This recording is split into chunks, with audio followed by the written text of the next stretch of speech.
Good viewer, you are watching Xirtus. This is because Xirtus makes you feel good, makes you feel fulfilled. You are enjoying this. You will continue to watch Xirtus for a long time to come. You want to subscribe to Xirtus, and you will. You will like and subscribe and share. You will tell your friends. Tell your friends about Xirtus. Your friends will come to like Xirtus, much as you are liking this right now, as we speak. Thank you for subscribing to Xirtus. See, that was easy.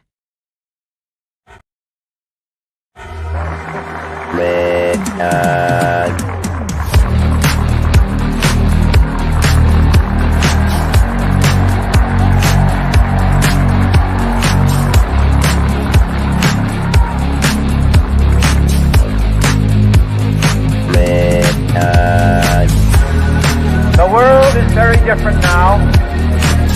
For man holds in his mortal hand the power to abolish all forms of human poverty and all forms of human life. Begins a very special time of the year for us. It's the time of peace and reflection. One thing we should all be thankful for is that we live in America, where we have the freedom to change things and the opportunity to grow.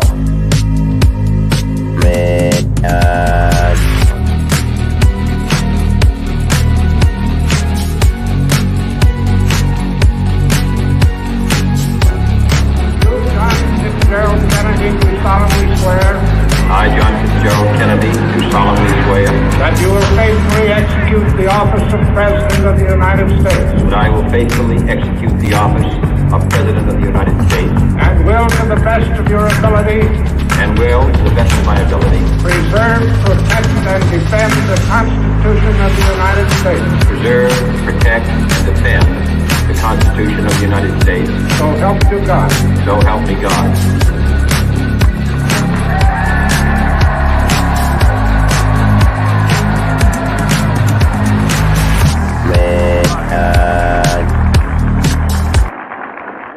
Well, if you're cool, you know, we're having a debate. Let me see if I can make my head a little smaller. And I might pull my head out occasionally like this. That's an example, because this is a debate on free will. And in general, also, what's the opposite of free will? Destiny? What would you say? What do you call it? Determinism? Determinism, right. Determinism versus free will. So maybe we should start by introducing each other. Let's start with David, because you're so close. You're so close to me, David. Tell us about yourself. Thank you, man. Thank you. My name is I am David Long. I got a YouTube channel. I was for a long time in the integral community, which is like a philosophical meta theory thing. And I was teaching meta theory for a while. I got a bunch of videos on my channel with the same title as right here that you can check out. And I'm currently rebranding, coming up with my own version of meta theory, which is more emergentist.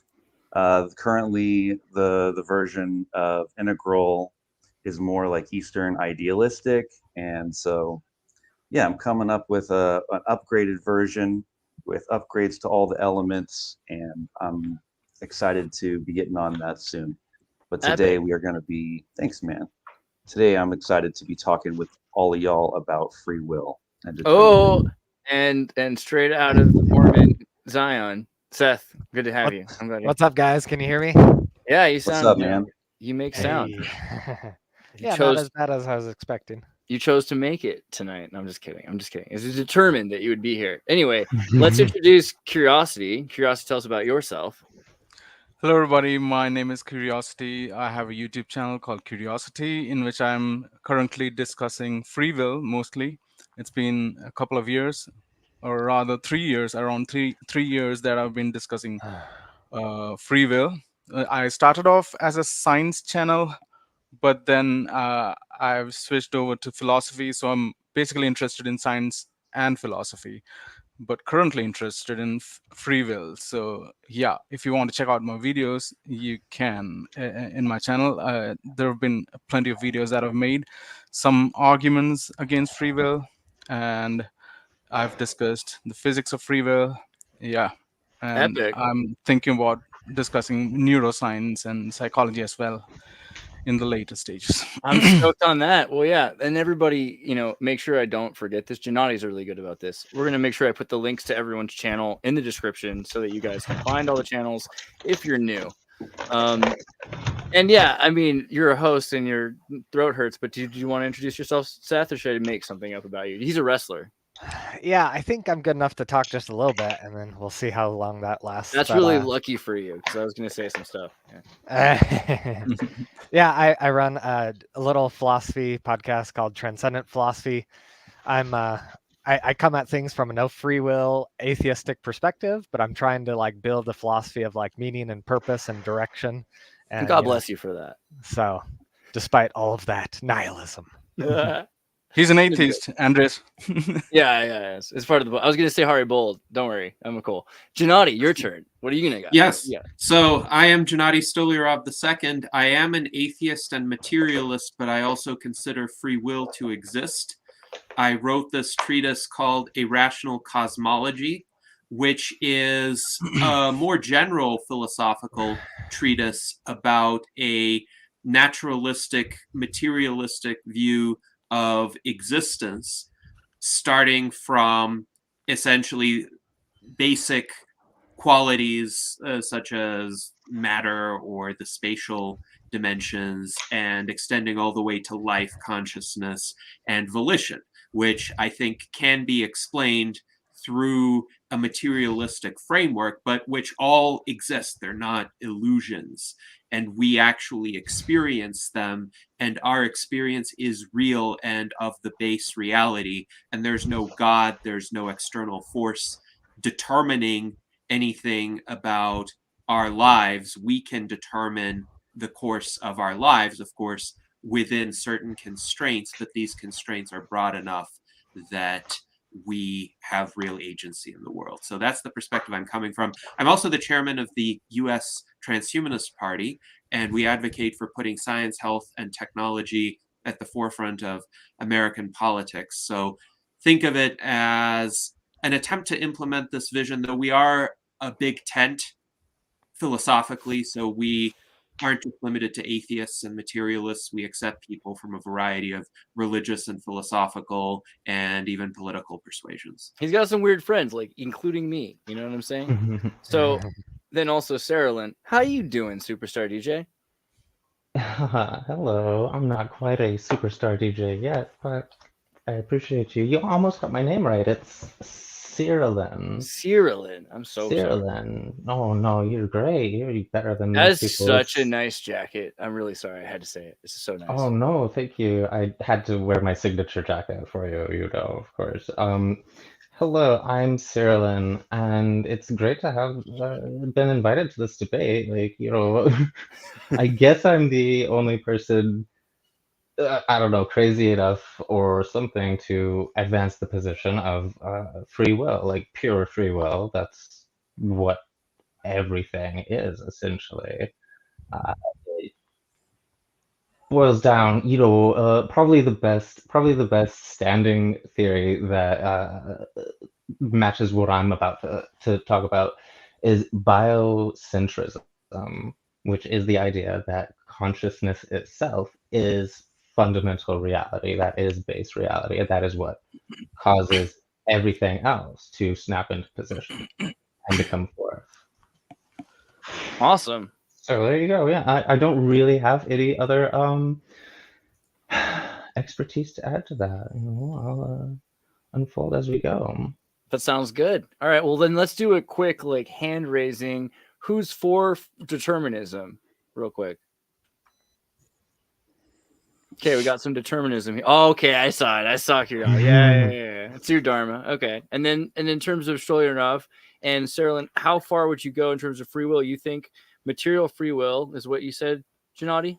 Yes. So I see free will as an emergent property of material phenomena, similar to how chairness is an emergent property of material objects. If you think about, say, the legs of the chair or the other components of the chair, if you just put them in a heap together, they're not going to have the property of chairness. But if you arrange them in a specific way, in a specific spatial configuration, then they start to have a new property as a system, not as individual components, but now you can sit in the chair, or you can carry around the chair as a unitary entity. So free will or volition is an emergent property of a very sophisticated material configuration of many, many material components, the particles that we're made of,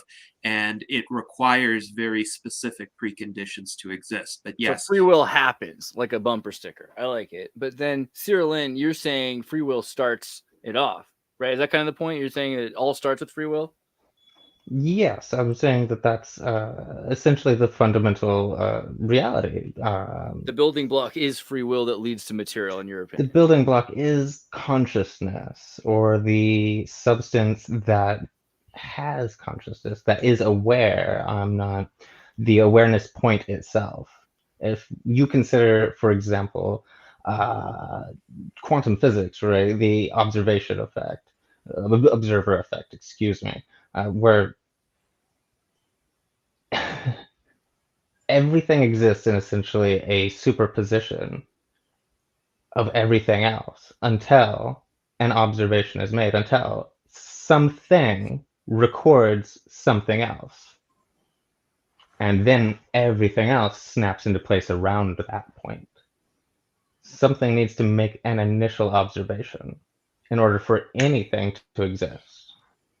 Okay, so that's the most radical free will position. Who wants to take the most radical determinate position? Who would argue the most determinate position? Curiosity sounded like you're a little in the middle, so you're not you wouldn't consider yourself like the most hardcore determinate person? No, I'm not. I'm not the hardcore determinist as per se, because I'm quite agnostic on how the nature of reality actually is. It could be deterministic, it could be indeterministic, or it could be a mixture of both. I'm not quite sure, but regardless, whether the world is deterministic or indeterministic, free will still doesn't exist. And the reason for that is if the world is deterministic, then everything is determined by causal determinism, like everything is caused by something else, and that is caused by something else, and so on until we get to the Big Bang. So determinism doesn't rescue free will, and even indeterminism doesn't mean free will, because indeterminism means there is fundamental randomness in the universe, and randomness by definition itself is uncontrollable or uncaused. It's arbitrary. You are not the cause or controller of the random event that happens in the universe. Suppose something happens in the quantum micro world. You are not authoring that. You're not consciously deciding, oh, this electron should go this way, this electron should go that way. You are not the author of that. And yet, all the decisions that you make are basically determined by those random events, you can say, or are at least influenced by those random events. And either way, you don't have free will. So either the world is deterministic or the world is indeterministic by the principle of bivalence, or you can say the law of excluded middle. And either ways, we don't have free will.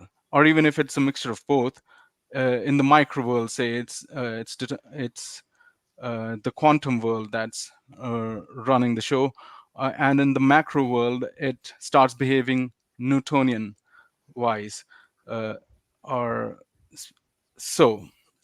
in the classical way. So either way, we don't have free will, depending on what you define, how you define free will, of course.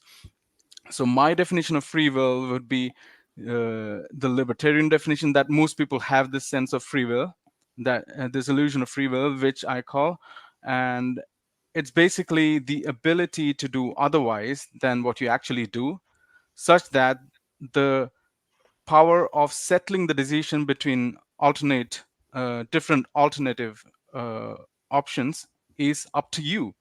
That is the conscious you that you are.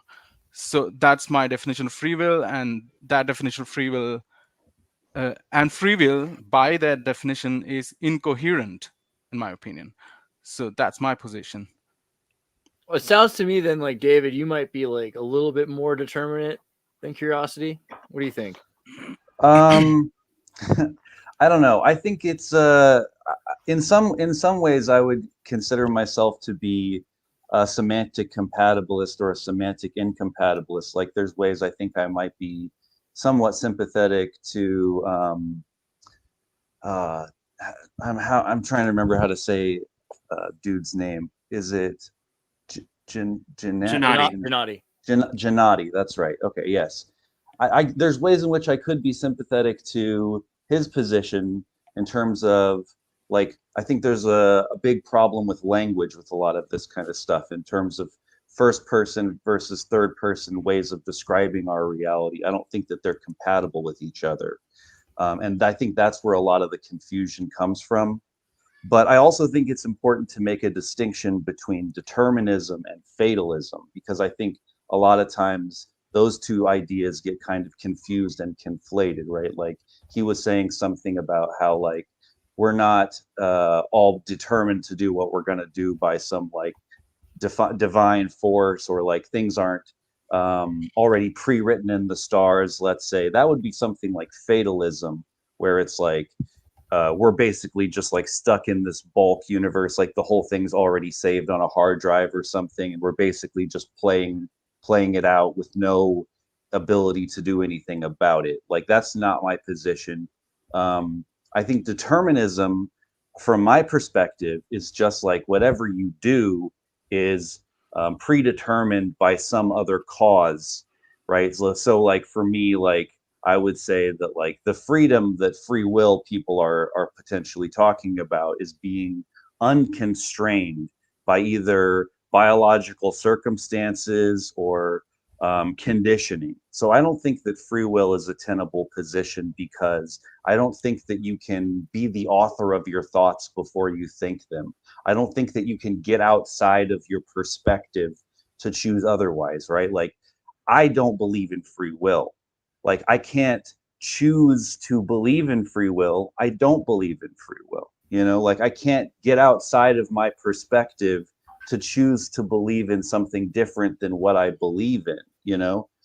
Right. The reason why I believe in what I believe in is because I have certain predispositions to things like epistemology and rationality that lead me to particular conclusions, and I can't help but think certain things given those, you know, given those predetermined conditions, if that makes sense. So there's no free will because my will is heavily conditioned and constrained by the circumstances and the context of life. So you want to believe, but yeah, all right. And I Seth, didn't say that. you do. I can tell. Seth, though, he wants to black pill us really hard. Hold on, let me really quickly pull up a picture of Schopenhauer with screaming children. Tell us more about why everything is deterministic, and you know, go deeper, because I know you're like, I can tell Seth is the most hardcore anti-free will on the panel, right? Let's be real. Yeah, I don't know. I feel like just like the more you learn about reality, like every layer of science, I think Sapolsky, he wrote a book recently about this, and he articulates this pretty nicely. It's like no singular field of science can rule out free will. Like just psychology by itself, it's like, well, maybe the chemistry gives you free will. And then you learn chemistry, it's like, well, maybe the physics gives you free will. Oh, not the physics. Oh, maybe it's the quantum physics that gives you free will, right? And so if you only are specializing in one field of science, you can't fully rule out free will. But Sapolsky's point is the more layers of science you learn the sociology, once you learn every single layer of science, it's like there's no more places to put the free will. It's not in the quantum, it's not in the chemistry, it's not in the biology, it's not at the sociology. It's eventually you run out of places to put it. It's kind of like the God of the gaps. The more you learn, the less the more you realize it can't exist. It can't fit in any of these locations. So therefore that location doesn't exist because we can't find it. Is that the idea? So there's a concept of proving a negative, right? Some people say, oh, you can't prove a negative. Well, if you have a specific location, you can prove a negative. You just like this thing is supposed to exist in this location. Let's look in that location. It's not there. Therefore, we have proven that it's not in that location. So it's like, okay, we look in all these locations. It's in none of those locations. Therefore, it doesn't exist, right? In any of those locations. It doesn't exist in any of those locations, but that doesn't mean there aren't other locations. Okay. All right. So is the appropriate way for debate, now that we've introduced everybody in their positions, that every person has like a forum, a moment on the forum? Should we do it like that? Is everyone cool with that? Yeah, and it should be the people who want to make the positive arguments go first. Okay. So and Seth, how would you like to structure it, like moderate to then radical or radical to positive? How would you go extreme? Like, should we start with Cyril or start with Gennady? I think we should just have each person just kind of like set up their main argument for their position, right? Both for and against, and then we should start to critique each other's positions and throw chairs. Okay, all right, sounds good. Yeah, maybe then in that logic, Gennady, would you like to open? Yes, thank you. So my position is the material reality is what exists. It is primary. So we are all comprised of material entities, particles that follow the laws of physics individually, and we also follow the laws of physics, but we have volition as an emergent property because of the specific configuration of material particles that we are comprised of. And I do think it is a mistake to say, well, free will hasn't been located through external observation of this particular area or that particular area, because free will isn't a property of an individual particle. It's not a property of an individual tissue. It's a property of the entire system, just like chairness is a property of the entire chair. And it doesn't make sense to say, well, the leg has chairness or the back of the chair has chairness. No, they all combine and the system has chairness. Likewise, our individual atoms don't have free will. Our hand, if you cut it off, does not have free will, but we as a combined singular entity have this emergent property. And this emergent property does not violate the laws of physics because the causation behind it is material. That is, we exist as biological material entities. Everything that happened to us was consistent with the laws of physics and chemistry. However, that material causation does not imply that the future is predetermined, because we have the ability to effectuate any of a multitude of possible courses of the future by our choices. And the primary choice, this is where I agree with Ayn Rand, is the choice of focusing on certain aspects of reality or not focusing on those aspects of reality. You can look in the background behind me and there are numerous objects. You can choose to focus on some of them or on others or on none of them. Or I can raise my hand and I can move it in this direction, but I didn't have to move it in this direction. I could have moved it in the other direction. In fact, I did just now. And this does not rule out the existence of constraints on our actions. We are limited by the laws of physics in the sense that, for instance, if we wanted to fly, we cannot just choose to flap our arms and fly. There still has to be a specific sequence of events. In order for us to fly, we would need to build a flying machine, and we would need to figure out how to do that within the laws of nature. But we do have this fundamental choice to focus on building a flying machine or not, or to focus on doing any of a number of endeavors, and we didn't have to choose any one of them. Now, that also does not rule out that we could have influences on our behavior. For instance, other people whose ideas essentially motivated us to think in certain directions, to focus in certain directions, or not. Also, this does not rule out the possibility that upbringing can influence us or genetics can constrain what we can do. For instance, I am 5 feet 10 inches tall. I will probably never be able to be a professional basketball player. However, that also does not mean we are fated to a certain outcome in life. And the amount of variation that we are capable of bringing about through our actions, unless we have some severe illness or defect, For instance, a person with Down syndrome is not able to have nearly as much freedom or ability to choose as somebody who doesn't have Down syndrome. But for most people with relatively normal genetics, the amount of variation is sufficiently great that the range of outcomes for us as individuals is tremendous, as is our ability to shape the external world. Nor is this brought about by some external influence like a divine creator imbuing us with free will, because that free will does not have an external origin, just as we are not externally determined to do something, nor have we been externally given some sort of gift of free will. It arose as a process, a gradual process of evolution, where at some point in time in our species history, we became complex enough, and this is around 20 to 45,000 years ago, depending on which scientists you consult, we obtained this ability to intentionally direct our states of mind in a way that translates into outcomes in the external reality. And perhaps some lower animals have that ability to a more limited extent.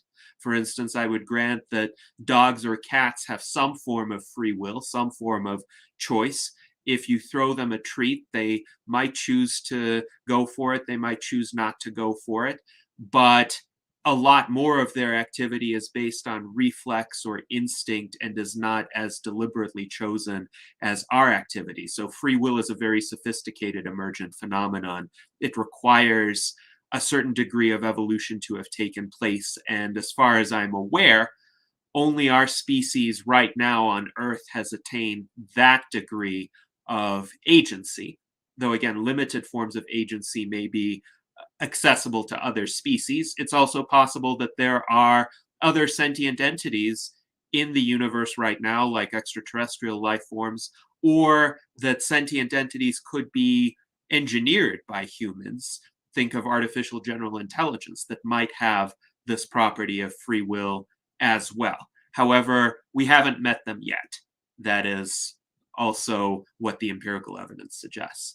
So that's my general position on free will. I want to comment a bit on randomness, because I see randomness as an epistemological phenomenon rather than a metaphysical phenomenon. Randomness doesn't exist out there.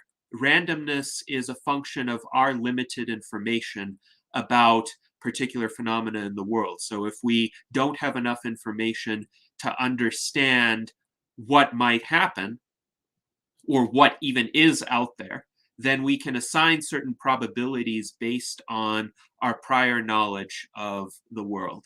And certain outcomes that we cannot predict seem random to us. That doesn't mean that in the base reality they actually are random.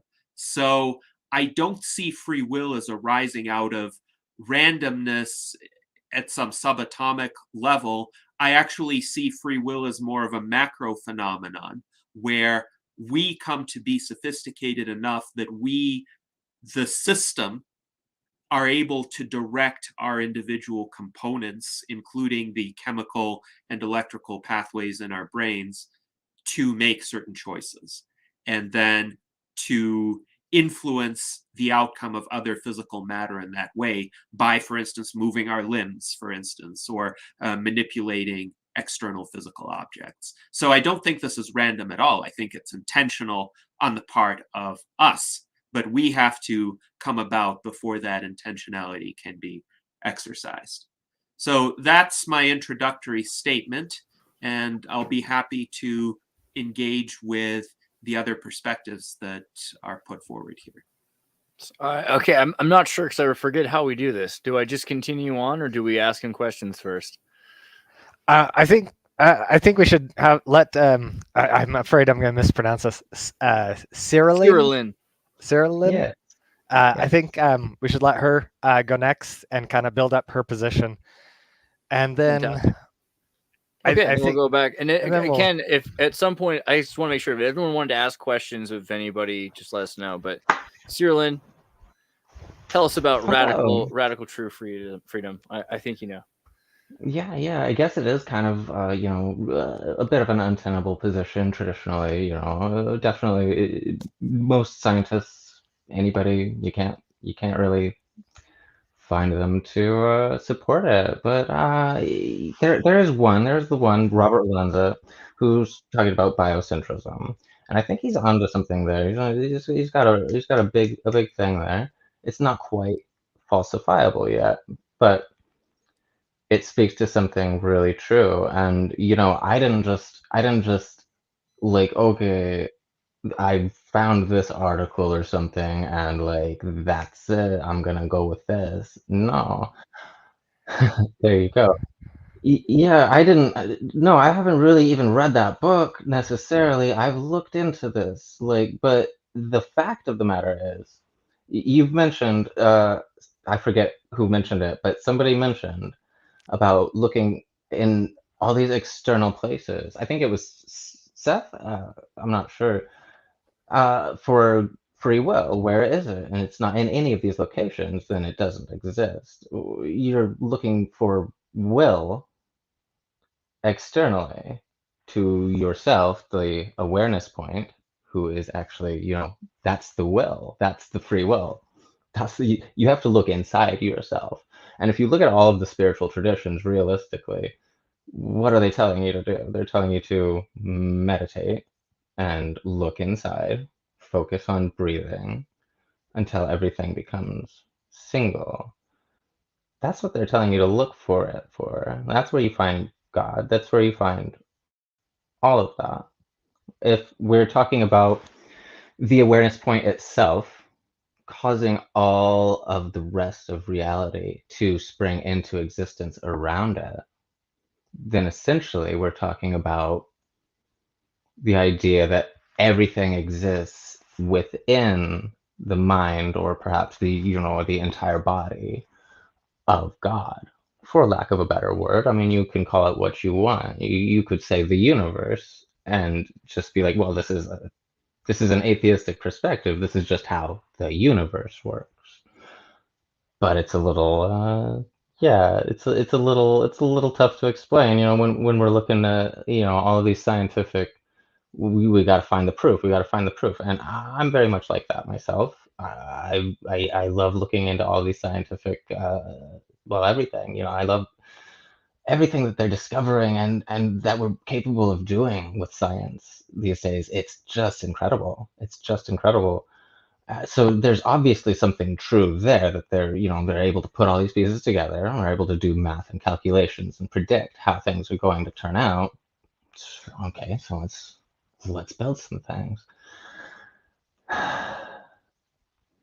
Where I originally came to this idea, I think that was what somebody was asking me in the group chat, was where I left off. I meant to reply to that, and I'm sorry.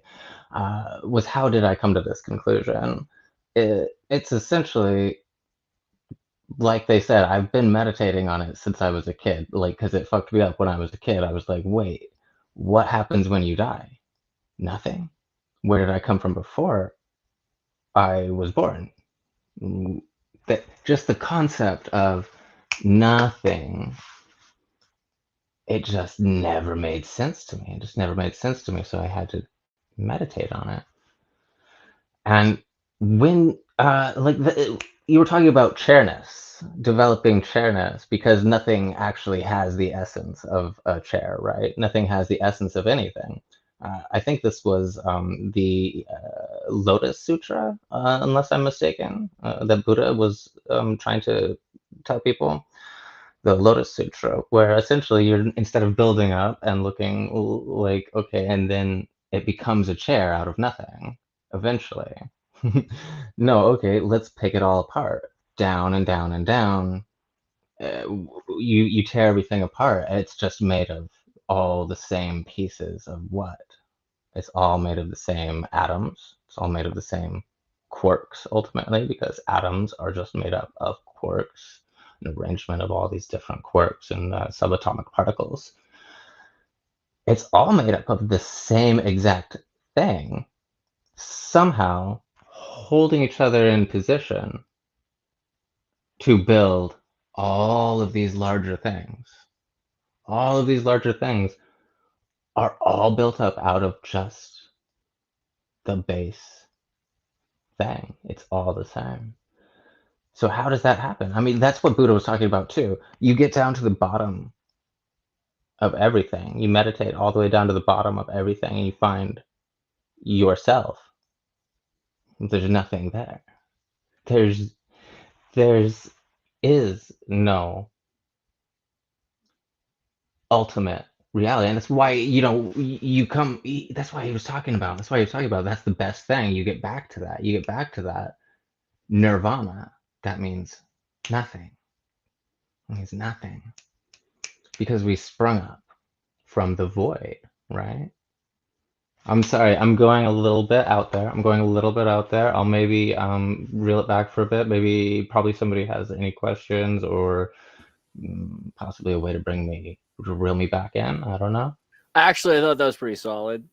Just the idea of emergent, just because like I just want to say, and we'll move on. It's not really a question, but just to emphasize your point that we're saying, yeah, it seems emergent. It seems like at a certain point, it could be that we're having all this randomness, but we can choose between it because of selectivity. And so we actually are getting to free will. But you're saying actually it's the free will that's making that possible because everything is choosing to arrange itself, even at the very beginning.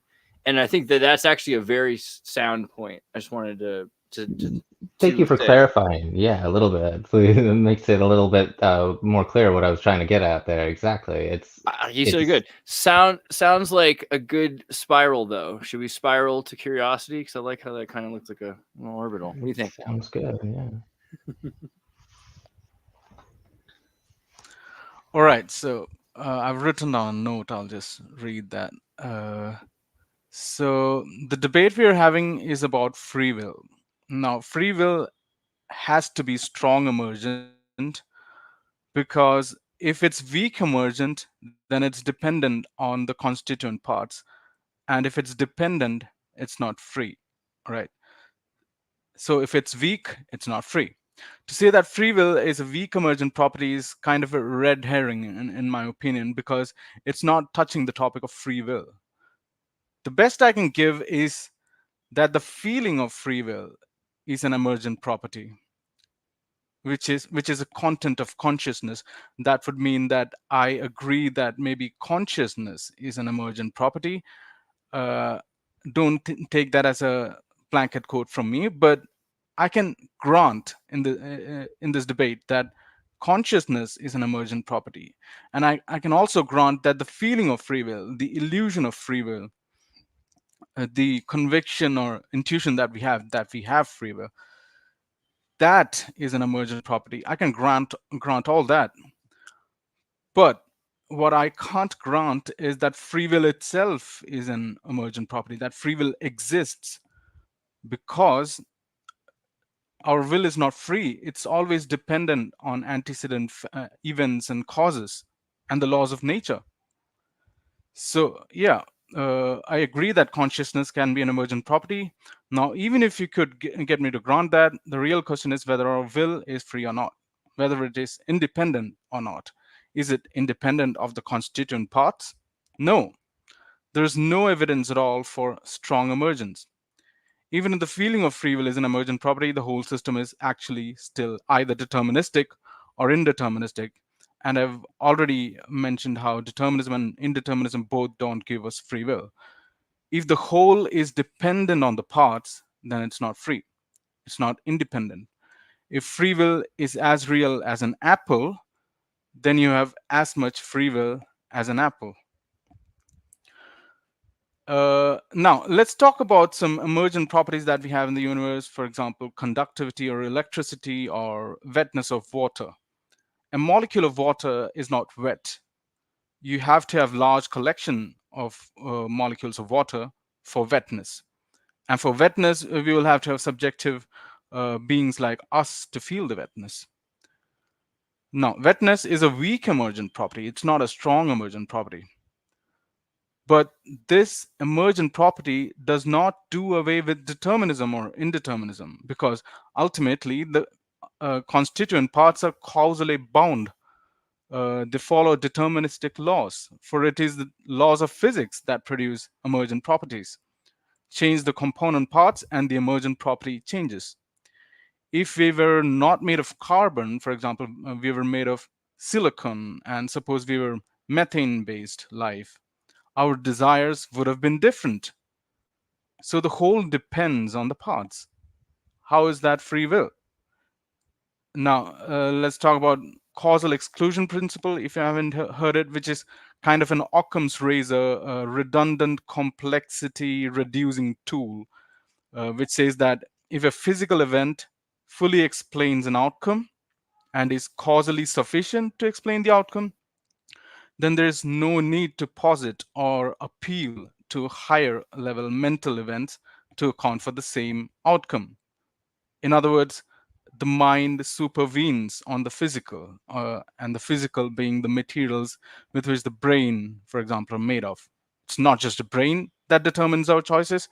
There's a lot of factors like biological and psychological factors that we were talking about, like endocrinology, the whole nervous system, hormones, neurotransmitters, genetics, all those factors, including epigenetic factors, our environment, our conditions, the circumstances that we were born in, the socioeconomic conditions, even the way we even the nurture that we had during our pregnancy, the first, second, and third trimester, all these factors determine have some kind of contribution in determining what kind of a person we become. And there's no space for free will there. I think Gennady said that chimpanzees or, for example, dogs have free will. All right, that kind of seems to be an absurd position to me. Would you say that dogs are responsible for their actions? I don't think so. But even if you say that, now you might say that a human has more free will than a dog or a chimpanzee, and the reason human has more free will is because a human is more intelligent and rational than a chimp, and that small 1.5% genetic variance from chimpanzees accounts for free will, more free will than the chimpanzee. Uh, but even rationality doesn't give you free will. We are slaves to reason. Rationality is the perfect example to show how free will doesn't exist. The moment we are convinced by a logical syllogism, for example, or understand a mathematical proposition, or are persuaded by a scientific study, then you helplessly believe in that argument or proposition or scientific fact. You're not free not to believe in it. Once you understand that the square of the hypotenuse is the sum of the squares of the adjacent sides, then you're not free to not believe it. 1 plus 1 equals 2. Are you free to believe that 1 plus 1 equals 3 right now with all the information that you have? No. You helplessly believe it. A rational thought is also an impulse, a thought or stored information in the brain which we don't author. We don't control that. Rationality is also a result of mysterious events happening in the brain which we are not in control of. Are you in conscious control of whatever is happening in your brain right now? Do you know what's happening in the prefrontal cortex right now, or the ventromedial, or are you in control of what's happening in the limbic system right now? No, we are not conscious of that. But yet all those events happening in those different parts of the brain have a deterministic effect on what happens in our consciousness. Right. Even rationality follows causality, or perhaps it doesn't, and it's all random. And if it's uncaused and uncontrollable, it is not free will. Now, one get out clause from this is to believe the absurd conclusion that even animals have free will. Then my question is, what is it that doesn't have free will? Would you say that particles, subatomic particles, and atoms, they have free will too? another get out clauses to believe that free will is a strong emergent property, but I've already said that there's no scientific basis to strong emergent property yet. And even if it was strong emergent, it would still be dependent on either determinism or indeterminism. That is the constituent parts, I think. In science, we have not yet discovered any strong emergent property. Until we have evidence to believe that a system as a whole behaves completely independent of its constituent parts, we don't have reason to believe so. Most physicists are confident that strong emergence doesn't exist. The reason is not only that there isn't any known example for it, but that, more importantly, if there was an example, it would be incompatible with what we already know. We know that things are made up of smaller things. It describes what we see. It is a well-established empirical fact. No one has been able to cut open an onion and not find cells. We always find cells when we cut open an onion. Matter occupies space, and it's always been small things make up large things. A theory at low resolution can always be derived from a theory at high resolution, that is the subatomic realm. Now, for humans to have free will, I think particles will have to have free will. You can say that the photon could have gone the other way or whatever, but is that what you mean when you say a human has free will? Is a photon's free will the same as a human's free will? Would you say particles have free will? Would you call it a will? Even if you would call it a will, are the particles conscious?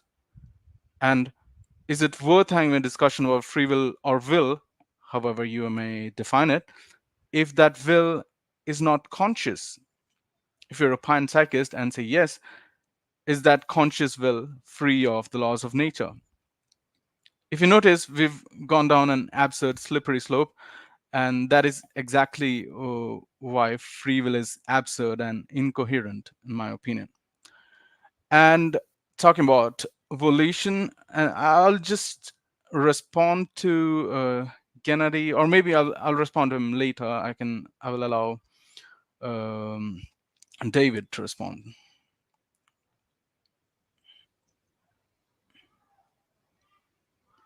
All right, here I go, I guess. David, Just one quick question. Curiosity, you mentioned your Occam's razor tool. What was the name of that principle you brought up? Okay, and causal exclusion principle. Okay, causal exclusion principle. Thank you. We also have a super chat, which is cool. Free will. Can someone will themselves to never have existed? That is the paradox. You exist. You might change the story, but the fact that you were able to ask the question answers it all, says Hrothgar the Dane. Well, thank you. We love Danes. This is also some AI art of free will. These are whales debating, free willy debating free will. Oh, wow. All right. Sorry. David. Okay. So as to not be redundant, Curiosity did a really good job of making a pretty good case for free will. I already said some things about it. I think as a good transitional move, I'm going to kind of just speed run some of my notes as response to things that have already been said. And I think that will transition us nicely into the next round of maybe more an open debate. So I think instead of rehashing more things about why I think free will, I'm just going to kind of respond to some of the things, the notes that I've already kind of taken from Gennady and Xirtus. Hope I said those names correctly. So with Gennady, what I think is kind of happening here is he, in his last statement, he said, free will doesn't rule out influences, and it doesn't mean we are fated. I think when he's talking about determinism, he's confusing it with fatalism. It's like what Curiosity said when he said that the emergent is the feeling of free will. So when people talk about the illusion of free will, they're not denying the first person experience of choosing. Having choices, making choices is not what's in question here. It's Like the question is, the issue is that we are influenced in our choices in ways that we may not realize we have already been influenced. And so we will pick what we will pick for things that have already been predetermined, which is not the same as being fated. So this is so a lot of when he talks about our ability to choose, but again, that's not really what's at question here. So another thing that I think is happening is he also talks about chairness, which is this kind of emergent property, but it's not like a natural biological emergent, this chairness. Chairness is a conceptual projection onto this thing that we have created and we're using in a relative utilitarian way now as a chair, right? A concept that we've created. And I think Sierra Lynn, when she's talking about deconstructing the self and spiritual practices and stuff like this, part of what we learn when we get to these higher levels of cognitive development or consciousness, this metacognition, is ability to kind of deconstruct the concept of the self, to realize the relative nature of language, and to realize that self is a concept. So it's not just that agency or volition is, and that's also part of what is being talked about when we're talking about this illusion of free will. It's also ties into this idea of the illusion of a self. I would say the self is like a type of story. And so this gets into what I'm talking about in terms of like semantic compatibilism or semantic incompatibilism. Semantic compatibilism, because compatibilism is a position between free will and determinism. Semantic incompatibilism, because I'm saying that first person descriptions of reality and third person descriptions of reality are not compatible with each other.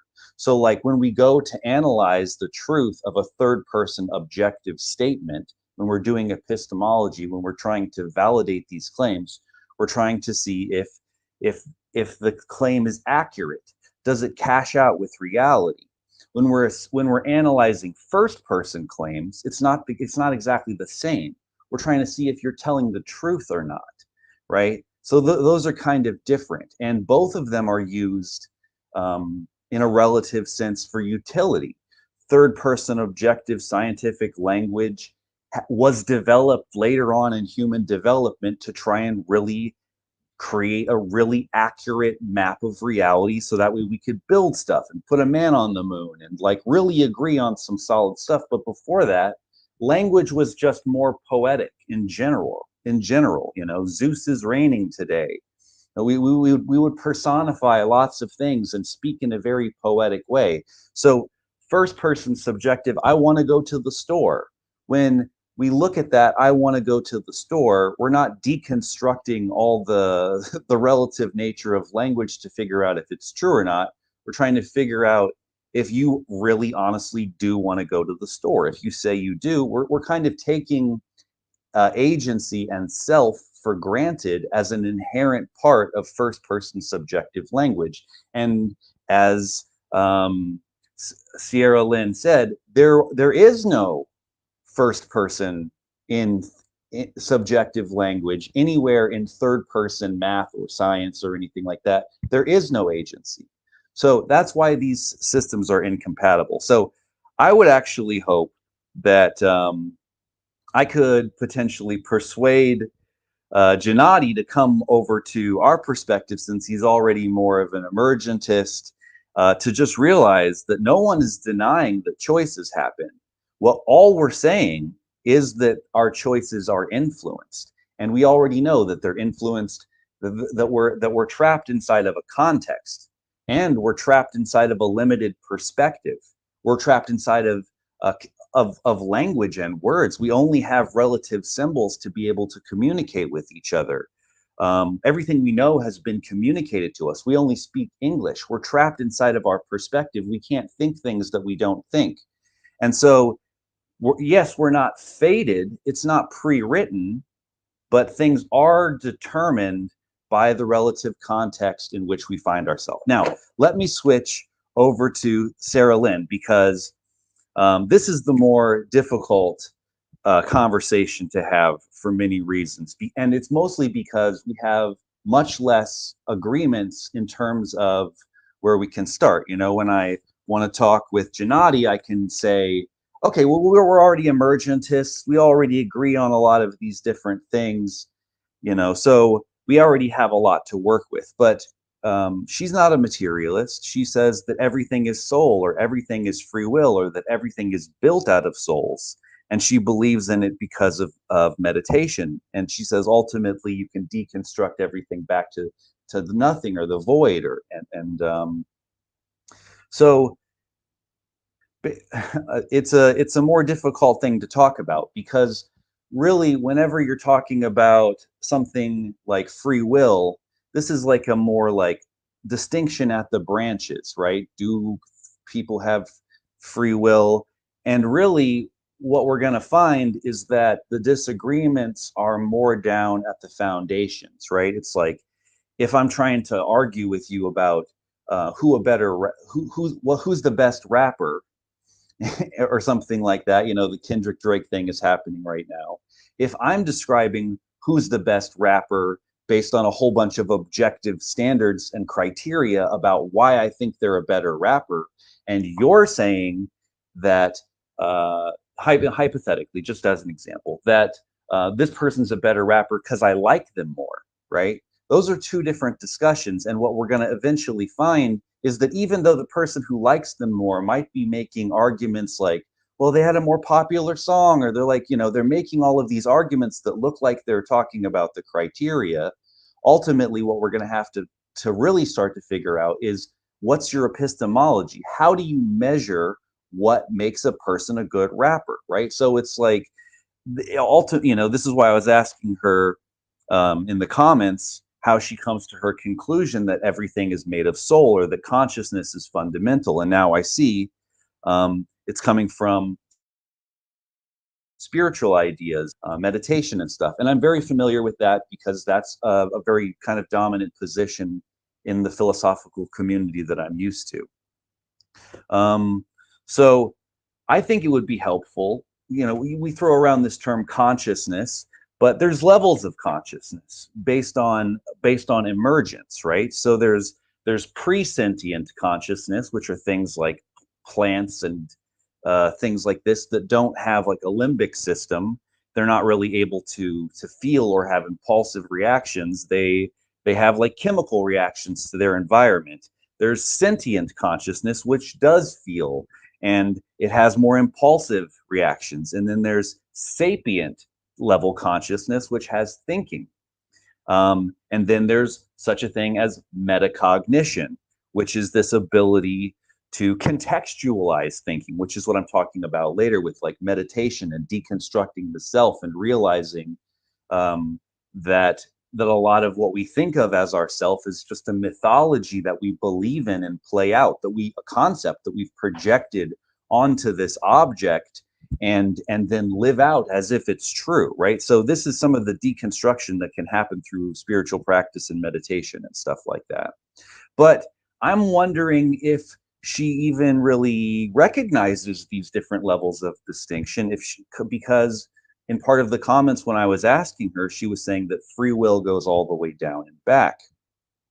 So on an emergentist view, on a materialistic view, like the rest of us have, these functions of consciousness are the outgrowth or the interior functions that correlate to tangible objective equipment that allows for these things to happen, right? So like the reason that sapience comes online is because there's a limbic system.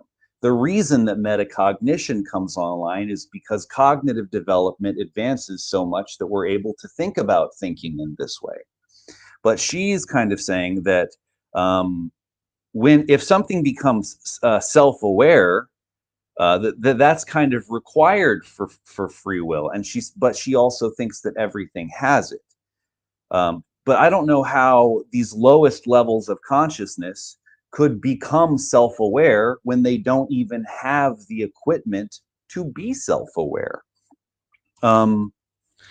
So this is where it would be important to be able to appeal to science, and I don't know if the spiritual beliefs about consciousness as the ground of being are really even technically compatible to even be able to have these arguments. And the other problem is, within the context of meditation, a lot of these things, transcending the mind is like getting to this place of stillness or nothingness, nirvana, like without thinking. And so that's not a place from which one can choose. If you're choosing from there, the same conditioned voice comes back again through the back door and then chooses. So there was also this thing that was brought up about the observer effect. I think this is a problem that's, and I'll try to finish up here quickly.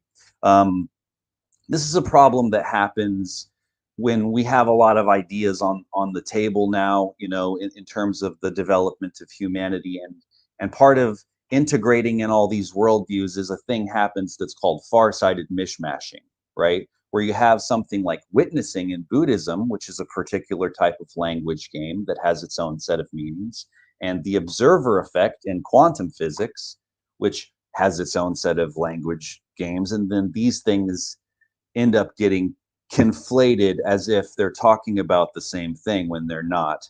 I just want to very quickly read a quote from a scientist about this very topic. He's a PhD in physics from the University of New York. He says, "Physics and chemists do not use the word measurement in the way that implies consciousness. Neither do they use the word observation to imply consciousness. An apparatus designed to do a measurement has the same physical and chemical effects if a human or an animal reads the machine or not.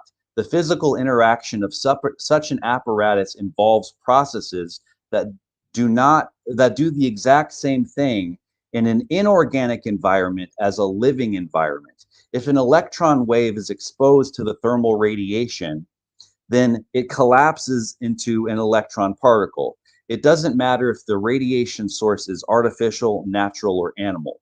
The exposure of the electron to the thermal radiation is the measurement, independent of how it came about." This is their way of saying that, like, the observer effect isn't about a consciousness observing the particle. Basically, a lot of people learned about the observer effect from What the Bleep Do We Know, this show from this movie that was made by this cult where this lady Ramtha, who channels aliens, got a bunch of quantum physicists to do interviews, and then they made this sort of new age case that quantum physics is compatible with the new age movement, and they sort of misrepresented the science to say that consciousness collapses the wave function in this double slit test, and that's not true. It's actually the act of measuring, the equipment that does the measuring is what collapses the wave function. So there's a bunch of confusion around this, and it's really, it's a major problem in quantum physics. Quantum physics is really good at producing lots of good data. We get lots of good predictive power out of that, but there's an interpretation problem because it's at such a low level of reality that's so far removed from what we normally experience that our way of understanding it is just limited. But consciousness at our level and the Planck scale of reality are two totally different levels of reality, and consciousness doesn't collapse things at the Planck scale into reality. So that's not a thing. So last but not least, I would like to share a slide, a picture real quick, if I can. Let's see. And then I will be done. Thank you so much for your patience in listening to me say so much. Can you see this? Can we see it? Yeah, the pyramid's up. Yes, this is called, this is an image I made. It's called the Pyramid of Philosophical Primacy. In the context in which I've done a lot of this meta theory, there's a big issue with integration. We want to take into account all of these factors, but there's a question of the primacy of what factors and how they relate to each other. But if we want to build a good worldview, a good philosophical worldview, we can't just wander into the territory of doing philosophy and start doing different projects at different levels. If you want to have a good worldview, you really have to build your view from the ground up. You have to start with epistemology, which means how do you know? You have to develop a good method of knowing. Ontology is what is it, right? So we want to know what it is. And then cosmology is origins. How did it come to be, right? So you have to start with these understandings of what's true. And then once you understand what's true, then you can figure out how to be good for what's true and then do things that are beautiful in the context of what's true. But what often happens is that a lot of people will start with a cosmological assumption, like let's say Christians are like, creationism. And then what happens is they end up kind of negating these other projects, compromising them because they really favor this one project. It happens also with morality and art too, that some people might pick a moral position that they want, let's say libertarianism. It's really important to them that we have the ability to make choices. And so they'll kind of work backwards in a circular reasoning and confirmation bias style to cherry pick data from a bunch of other things to construct their worldview around this one particular project. But if you want all the projects to harmonize with each other, you have to build from the ground up. And that's how the projects will harmonize with each other. So I think that's kind of what might be not happening in these cases, is that potentially Sarah Lynn might be starting with cosmological assumptions about the nature of reality. Seth, do you think you're the beach right now? Do you have to breathe over him like that? Let the man finish his monologue. I'm almost done. This is my final statement. I think Sarah Lynn might be kind of building her worldview around a cosmological assumption that she would like to believe in, and so she's interested in science. Especially the one scientist who she says validates her view, even though it's not falsifiable. Well, people who take a more ground up view and they start with a good epistemology, evidence and falsifiability are going to be majorly important to be able to really make sure that we're building on something solid. I don't really know yet, but I have an idea, an assumption. Maybe I'm holding it lightly. We'll have to see. Maybe Gennady might be starting from a more libertarian perspective, and it's really important to him that we do have the ability to have choices, because it's really important for morality to be able to hold people accountable for their decisions, which is very valid. We still need to be able to have morality. Morality can't be out the window if free will is out the window. We still need to be accountable for our choices. But if we're going to have a good worldview and do philosophy well, we have to build from the ground up and harmonize all the projects. Thank you so much for your patience and listening to me. I very much appreciate it, and I look forward to the next round. Awesome. All right. Thank you. Well, let's also check out the super chat. Thank you, Phil. This channel is the most intellectually stimulating conversation on the internet. Stop flattering us. Keep it up, everyone. And that's like a face with like cool teeth. Oh, it's like a mustache, like a walrus dude. He's the walrus. I like it. Well, thank you. Okay, so then what's next, Seth? How's this go? Yeah, I think now we should just kind of have a more free-flowing back and forth and kind of try to focus on one point at a time and just kind of go like that. Yeah, there's a couple thoughts. Can I throw a thing? Is it all right to say anything? I don't know if is that a faux pas? Okay, Andreas, we'll let you. All right, because it's unnatural for me, So I was thinking though, because it's true. They're like, and I'm not saying it's complete red herring that like Nexium was involved with What the Bleep Do We Know. But it is kind of not the point of things like the delayed choice quantum eraser experiment, or, you know, the double slit experiment, which is less important. Even if you start to look at some of these experiments, it does get into that idea of whether or not things at their very nature and core have some kind of elected, you know, and this gets complicated if we're going to call it choice or whatever. I like the idea that we're looking for other languages. I'm a fan of Sanskrit. Like, I think we're talking about Icha Shakti, this idea that things have free will or have a choice or have destinial choice, I think is a very practical definition that we could say. And it's a harder thing for me to say that like waves are conscious. I feel like waves might be the creation of particles, and particles might have some very important quality here. I mean, when we were saying earlier, you know, how much will do they have? Do they even have the faculties for these things? That gets into why we exist. And I agree with Gennady that we're building more and more range of capacity with those things. But it does seem like there is like a perfect kind of medley that's making that possible. And we would like to ignore it. And it's interesting to hear what happens when you ignore it, because then you have this like idea of like, oh, this is what we have to do about the law now, because if we don't, I hadn't even considered really like the problems with when you just completely ignore free will yet, like that. Like there's all these other things you have to throw out in terms of, you know, your experience.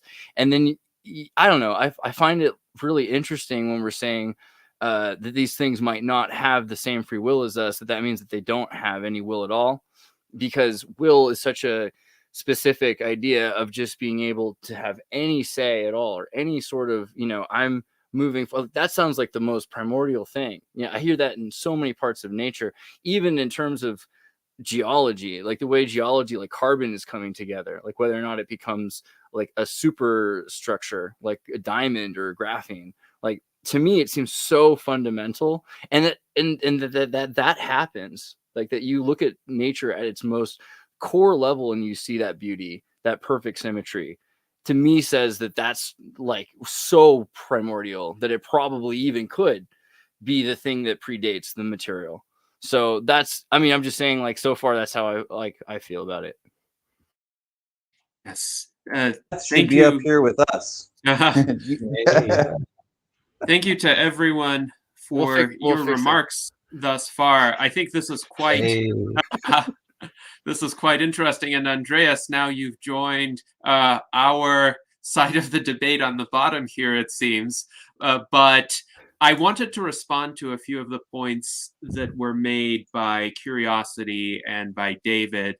And I want to also acknowledge some areas of concurrence. So it seems that we concur that we have consciousness, and that we at least believe that we are choosing, that we are not just some automata for whom even their very awareness of their existence is an illusion. And yet, I find that to clash with the notion that the self is an illusion, because we do have a unitary consciousness and self-awareness. And so that seems to be a fundamental phenomenon that we have to account for in some way. And I still think it's an emergent phenomenon, but I think if you believe that consciousness is real, the self that experiences the consciousness has to be real as well. And in my view, the self arises out of some basic properties of the biology of an organism. So I'm a different organism from any of you, and I don't perceive the world as you, I perceive the world as me. That's also a function of my biology. And I call this vantage point, the subjective vantage point upon the world, one's I-ness. Each of us has a different I-ness. And when we talk about the self, we're not talking per se about the content of our personalities or how we see our identity. Like if I see myself as an intelligent person or a productive person, or if I see myself as liking the color blue, that's not my I-ness. My I-ness is the very basic fact that I am perceiving the world as me, and you are perceiving the world as you. And you could also think of yourself as an intelligent person, a productive person, and a person who likes the color blue. That wouldn't make you me. You could copy every aspect of my personality, my views on the world, that still wouldn't make you me. Moreover, if an atomically identical copy of me were constructed right next to me, that person might think he was me. That person might think he had my memories, my experiences, but he would go off and live a different life from me, and I would not be aware of his life from that point forward unless he chose to relate it to me in some way. So I see the self as essentially being the fact that we exist as discrete biological organisms, and we may choose to think certain things about ourselves as individuals, but it's that basic fact that I want to focus on, because it's from that basic fact that we also have volition. So because we perceive our ability to choose, I don't see that as any different from us having that ability to choose in actuality. And fundamentally, as I've said, the reason why that ability exists is because we can focus on certain aspects of reality or not. So this idea that curiosity put forth, that we could be slaves to our own reason, that assumes that we automatically and necessarily understand the full implications of something. Like, if there's a syllogism, we necessarily go through the entire syllogism. And yet we see so many instances in our society of humans failing to think through a basic syllogism, even though if they took the time, yes, they would reach a certain answer. We see instances of humans failing to do math problems correctly, even though if they were to work out the logical implications of the mathematical concepts, they would arrive at what would be objectively the correct answers to those problems. So it's not the case that our reason makes us slaves to our reason, because we still have to manually go through each step. And at each step of the way, we can choose to focus or not to focus. And if we choose not to focus on certain crucial components of reality, we might miss the mark. We might make the wrong choice. My view on free will also implies we could be seriously mistaken. There could be an objectively best, most rational choice, but we could fail to make it because we don't notice all of the relevant parts. And if it's a complex chain of reasoning that we need to go through in order to make a particular choice, we might miss some key steps along the way. And our responsibility, our moral responsibility, is to try to think through these chains of reasoning to the best of our ability to arrive at the best choices that we're capable of. That doesn't mean we're devoid of constraints. So some people might not have had the training to fully go through these chains of reasoning as well as perhaps they ought to. But we also have the ability to focus on improving our knowledge and improving our skill set. And this is where I think it's really important to have this recognition that we're not just determined to have particular outcomes based on our influences or genetics or upbringing. Those can make particular choices easier or harder, to be sure. But I'll posit this example as one to think about. So let's say one is a teenager who was raised in Nazi Germany under Hitler's regime during a very formative period of time. And now in 1944, he is a concentration camp guard and he is in his 20s. And he has the choice to either very rigorously enforce the conditions of confinement of the prisoners in the concentration camp, or he has the choice to maybe help out the prisoners a little bit, maybe give them a bit of food to enable them to survive, or maybe even help them to escape. And it's really hard to make the correct choice, but I believe he is capable of making the correct choice. I believe that he is capable of defying all of his negative, deleterious cultural conditioning, all of the propaganda that he has been fed. I believe he's capable even of defying the likelihood that he will be punished. He might have to act in a sneaky, subtle, covert way to help those prisoners, but he is fundamentally capable of doing that. He's not fated to enforce the laws of the Nazi regime in the most stringent possible way.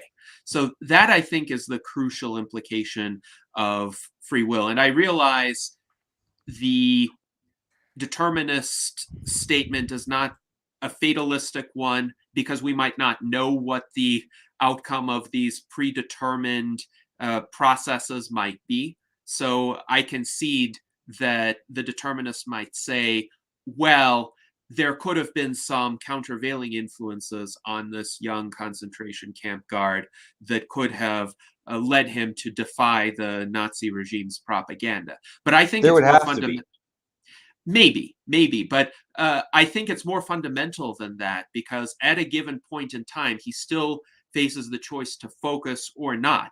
I could choose not to focus on something that I think might be inconvenient. And I grant that I have experienced that choice at times. So I could think, for instance, oh, there's a war going on in a particular part of the world, and it could threaten my life. Let's say it escalates into a nuclear conflict, but maybe right now I want to drink a cup of tea and have a dessert with that cup of tea, and I want to enjoy that experience of having tea and dessert, and so I don't want to think about this war right now. Has that gone through my mind?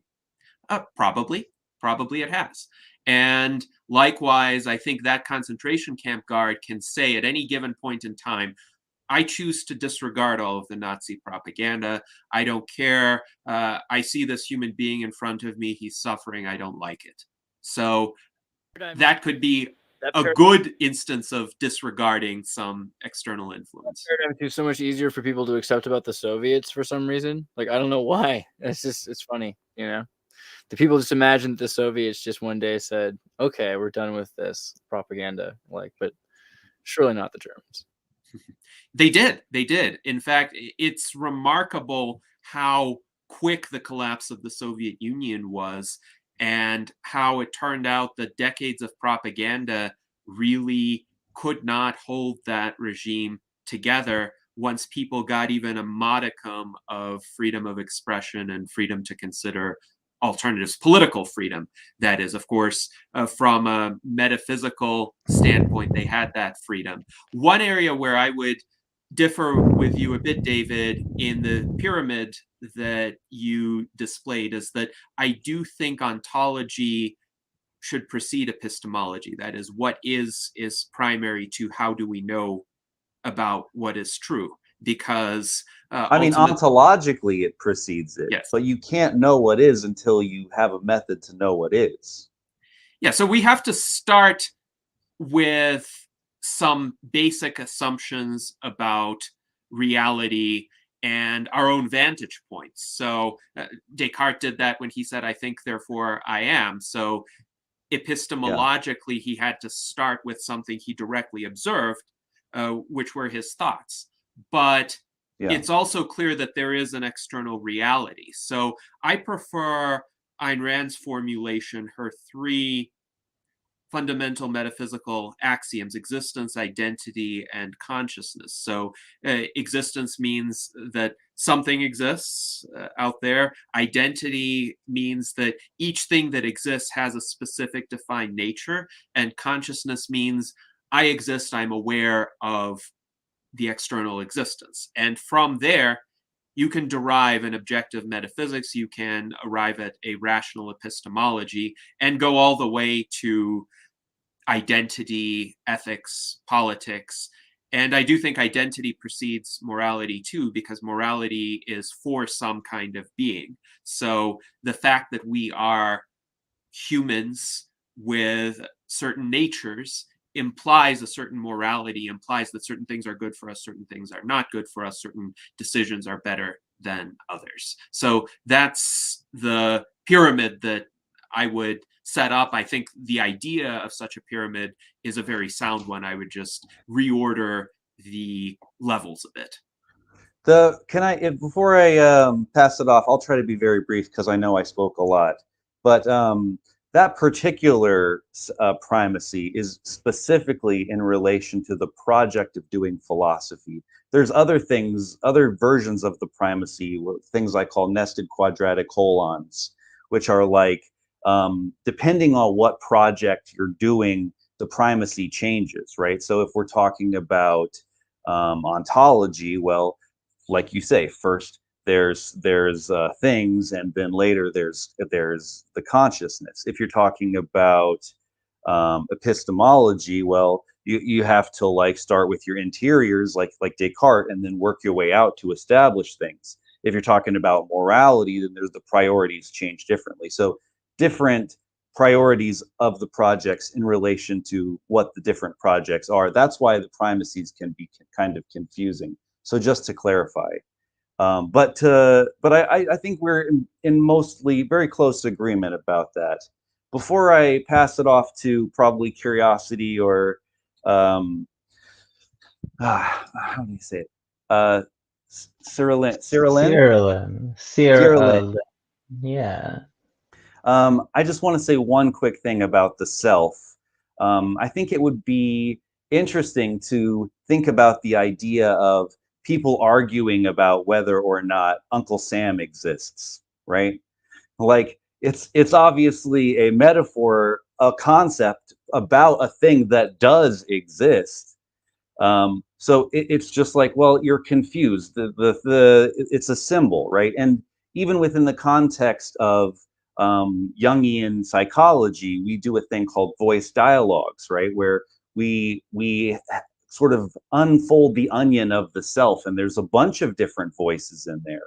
And you play this kind of game where there's different aspects of the self that are allowed to talk to each other, and they sort of exist as different selves within ourselves. Like Sierra Lynn was also talking about this sort of concept of a higher self that can kind of emerge. And that's different than the ego self, right? So there are all of these different concepts of what the self is, and all of them are just relative useful mythologies that we use in a practical way to be able to talk about the fact of our existence. Very similar to the way that we would use the symbol of Uncle Sam to be able to talk about what America is doing in a sort of, poetic way or whatever. It's this is kind of unraveling the relative nature of language, which I think also, like I said, goes back to your idea of chairness. Is it a projected concept onto this thing that for useful reasons? Like, can we make a distinction between the conceptual realm of things and the factual realm of things, like maybe like the relative truth versus the absolute truth of being? Like, self is a relative concept. The fact of your unique existence isn't what's in question when we deconstruct the self. It's the symbols and the ideas that we use to reference that territory. It's a map and territory issue, if that makes sense. Interesting. So I do wonder, do you agree that the individual organism exists as a distinct, separate organism with its own awareness? You just think that the self is more of a conceptual framework by which that organism understands itself, for lack of a better Well, term. all of philosophy is about trying to figure out how you divide up aspects of the universe, right? Like, that's how we came up with this idea of the atom and monas and stuff like that in the first place. Again, all of this stuff is really relative, helpful ways of talking about things. I do think that we exist. I think that, we exist in the universe. The universe is itself a thing, and we have this idea of the holon, right? Which is a whole, which is simultaneously a part of something larger, but also simultaneously has larger or smaller sub holes within it, right? And so, like a person is sort of this intermediate thing, and that's where you get nature and nurture. And I think this comes back nicely to the idea of free will, because in psychology we talk about nature and nurture. So you have the biological bottom-up forces of nature putting pressure on you to be what you are, and you have the top down structures of the systems in play in the world around us as nurture, pressing us to be who we are. And somewhere in the middle, through this rhizomatic contagion, we become who we are as a self by the pressures from both sides, as you know, in this kind of unfolding holacracy. Interesting. And I will let Cyrillin respond to this. I will just say, in my view, yes, nature and nurture can have certain influences, but there's also the agency of the individual at any given point in time. Even if your set of choices may have like outer bounds to them, within those bounds, you can choose one or another or a different one. And there are typically not just two. There are typically thousands or millions of possibilities. If you have thousands of millions of bounds, then you're not free, right? But it's like cut to Mendelbrot algorithm. Sorry. Yeah, that's where the hold on. Yeah, for sure. It's like there's a lot of freedom in a Mendelbrot, bro. If you have a constrained optimization kind of situation, so you have on a graph a bunch of lines, a bunch of intersecting lines, and a space is bounded by those intersecting lines. And within that space, the area is not zero. So there is some range of where you put your point, which is your choice. Okay. So there's like a narrowing cone of possibilities in which you might be able to choose. Like you're standing at a grocery store and there's a bunch of oranges in front of you. Which one do you pick? Oh, but like it's macro and micro. It's macro micro. So what's ironic is in your lifetime you might think of it that way, because in your lifetime you're narrowing and trying, like for a certain, like as a baby that's not true. At a certain point you have a peak and then you start to lose your choices. However, if you think about it, the human race is like this super organism that's immortal, that's been moving forward, gaining information, kind of carrying itself forward and gaining capacity. This is something that we've all kind of talked about. We have more and more opportunities. I could be watching Planet of the Apes right now, and I chose to have this debate, right? And like that was a really hard choice. No offense, I love you guys, but I figure I can probably do this or that later, which is crazy, like how that affects my life. And what is this? This is a moment where we're sharing this conversation about free will and determinism, but we're all over the world in different places at the same time using technology that people had to build. And I exist because of my parents, and you do too. And it's really kind of interesting that free will is part of this determined, like it's printing and copying itself, right? It's a thing that it's just making itself more, and now it has more ideas because it has more data and has more sensors, so it has more opportunities. So it does feel like free will is expanding based on that, but also that it couldn't have just started as zero, because if it started as zero, then it wouldn't have been able to just exponentially grow, right? It has to have started with some sort of amount of existence, you know. So I feel like it is a primordial part of everything. All right. Yeah, I agree. I agree, both of you. I would like to respond to some of the things David was talking about earlier. Where did we want to? Yes. So the influence. Gosh, you seem to have this big. It's so it seems so strict about this influence. If you're influenced in any way, then it's like you can't resist the influence. But I tell you, you can resist a whole lot of influences from a lot of sources if you. Well, I would suggest. Okay, here you talked about meditation. How you get to a mindless point, right? How it's very much like trying to achieve that thoughtlessness. And yeah, like a lot of that really kind of, set the hairs on the back of my neck on end, right? I was like, that seems a little suspicious. Yeah, but then you got to look at the other end of it. mindfulness, where you're actually saying, okay, hold on, let me go outward too and say, what am I feeling right now? What am I smelling right now? What's in the air? What's in all of these things, colors from the external information. And you wait with that information and you sit with it and you know, okay, I'm not going to just respond. Not just going to respond to what's happening. I'm going to be like, what is this sensation? And sit with it. And you sort of meditate with the sensory information. And this is where I'm going to start drawing it back to some quantum physics. Where you brought up a very good point. You brought up a very good point with the observer effect. Like that's absolutely very much the case when a lot of these scientists are.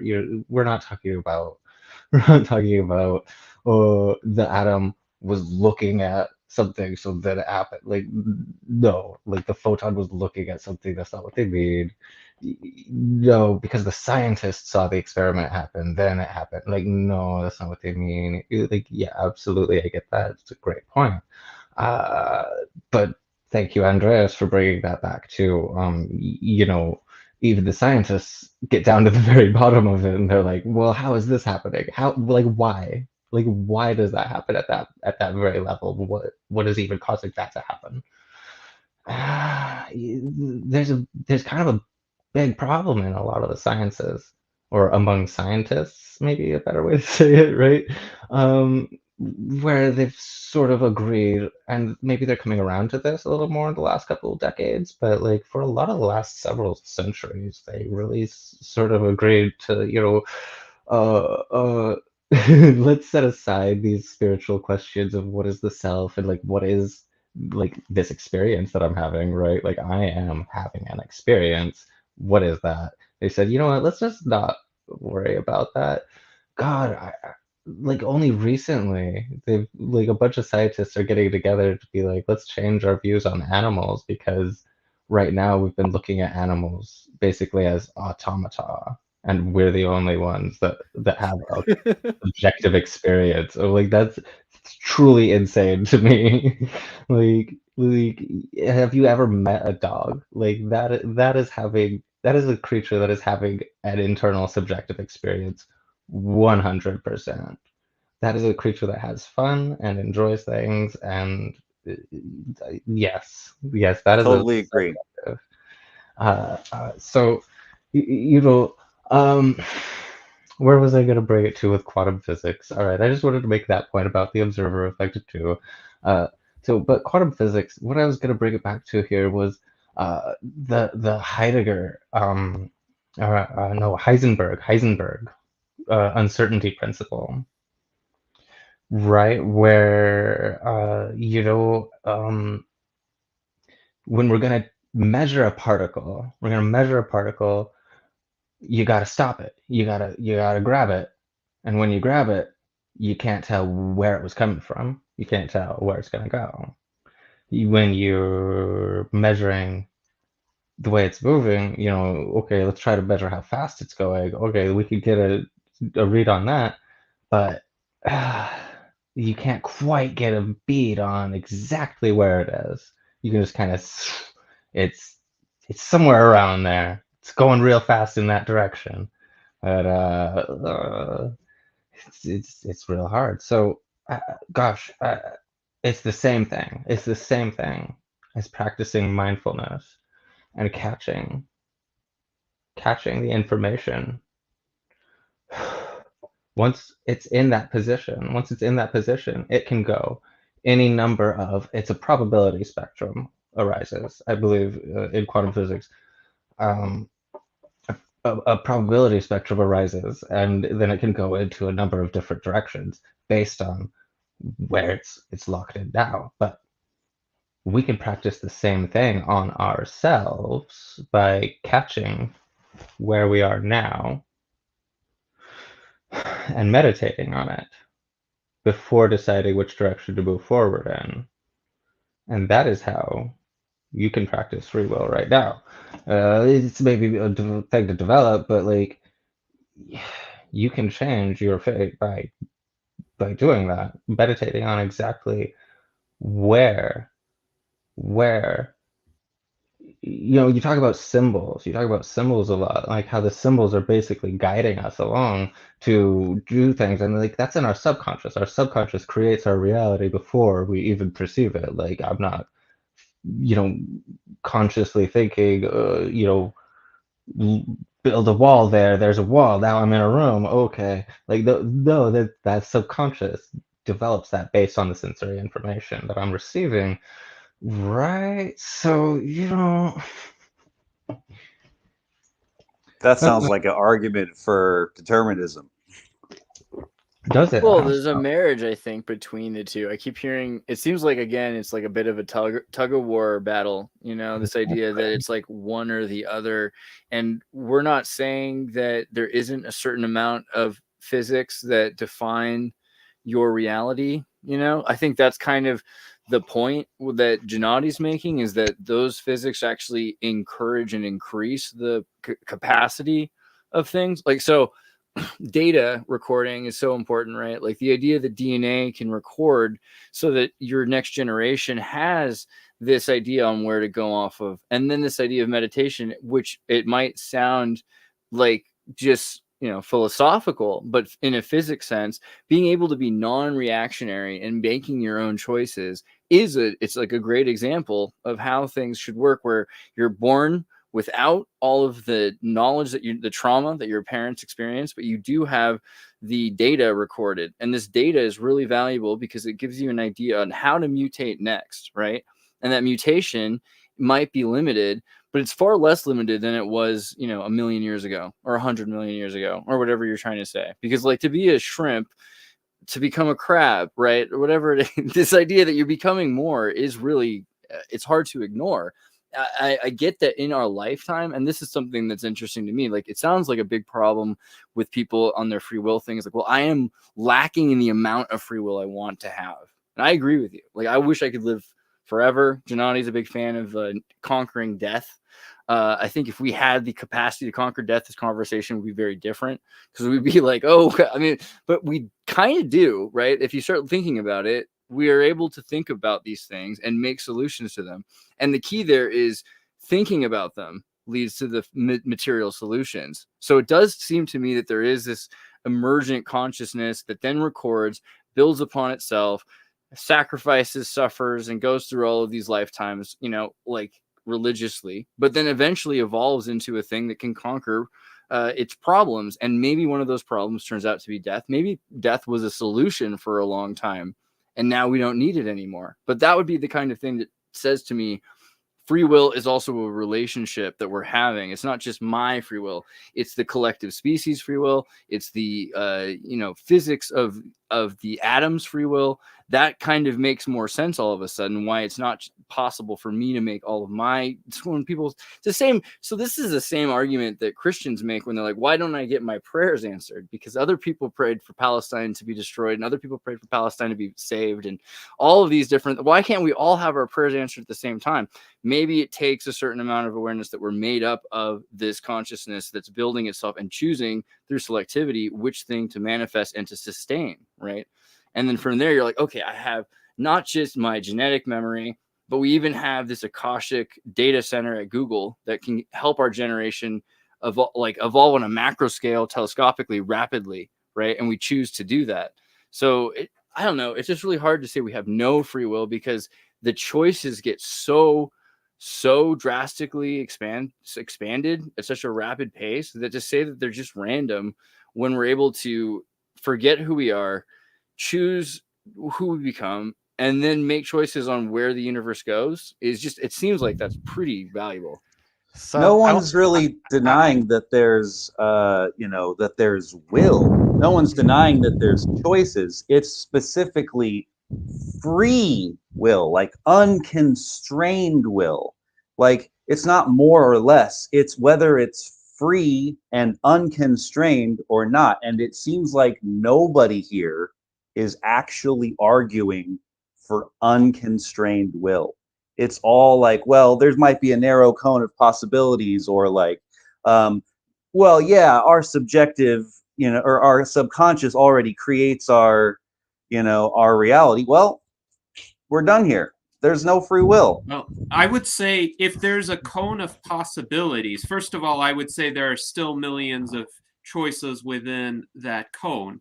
But if there's a cone of possibilities, and some of the possibilities that we can choose could literally take us to indefinite lifespans, that's just all the free will that I need to very strongly assert for the existence of free will, because it's a matter of the variability in the consequences. So if certain choices that we are capable of making can literally lead us to die, and certain other choices can lead us to never die, potentially, isn't that consequentially the broadest possible spectrum of variation in terms of the outcomes? Now, some people might say, well, you need to have been exposed to certain ideas, or it would really help if you had a good upbringing to make the correct choices. It would really help if you didn't have genetic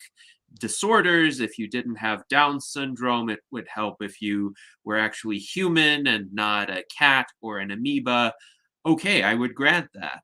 However, if being a genetically fairly typical human with the fairly typical influences that a fairly typical human in the early 21st century had, we are literally capable of a range of choices that goes from us dying very quickly to us potentially never dying. That is an immense amount of freedom, and it should lead us to think very I want to carefully jump in here real about quick. what we focus on or not. So I'm noticing like a perspectival gap between the two sides here. Punch from Gennady, straight to ding, ding, ding, ding, ding, pulling in Seth. Sorry. Yeah.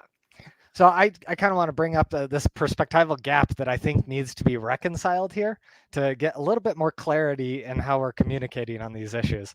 So it seems like the no free will perspective has this backward looking focus. It's like, what are the prior causes that lead to this choice? And it seems like the free will perspective has this more forward looking focus where it's like, oh, but if I do these things, I get more and more choices. And isn't more and more choices free will? And I think the key question is, like, maybe you originally have 3 choices, and then you like focus, you meditate, you calm down, you slow down, and maybe that process opens up 10 options. You're like, ooh, meditation opened up more options. That's free will, right? But the question is, were you free to do the meditation? Did you have ADHD? Did you have all these other things that prohibited you? Like, what are the prior factors that allowed you to have more options, right? It's interesting that you bring up ADHD because yes, I do have ADHD.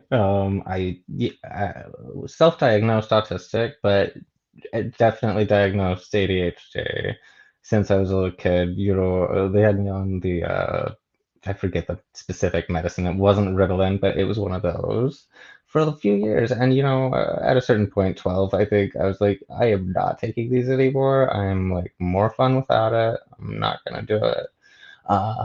It's really boring. It's really boring. I'm just like, this is boring. I'm boring. I don't want it. Can I jump in real quick? I mean, it's been more than an hour, I think. I haven't spoken. I'm sorry. Yes. Okay, so I would just like to reflect on our debate, and I would like to clarify a few things. So one of the things is that we be aware of what kind of definition of free will we are working with. So the definition of free will that I earlier on mentioned is the ability to do otherwise than what you actually do, such that the ability to decide among the choices is up to you, such that it's free of all nature and nurture influences on you, completely free of nature and nurture. And then it depends on how you define nature and nurture.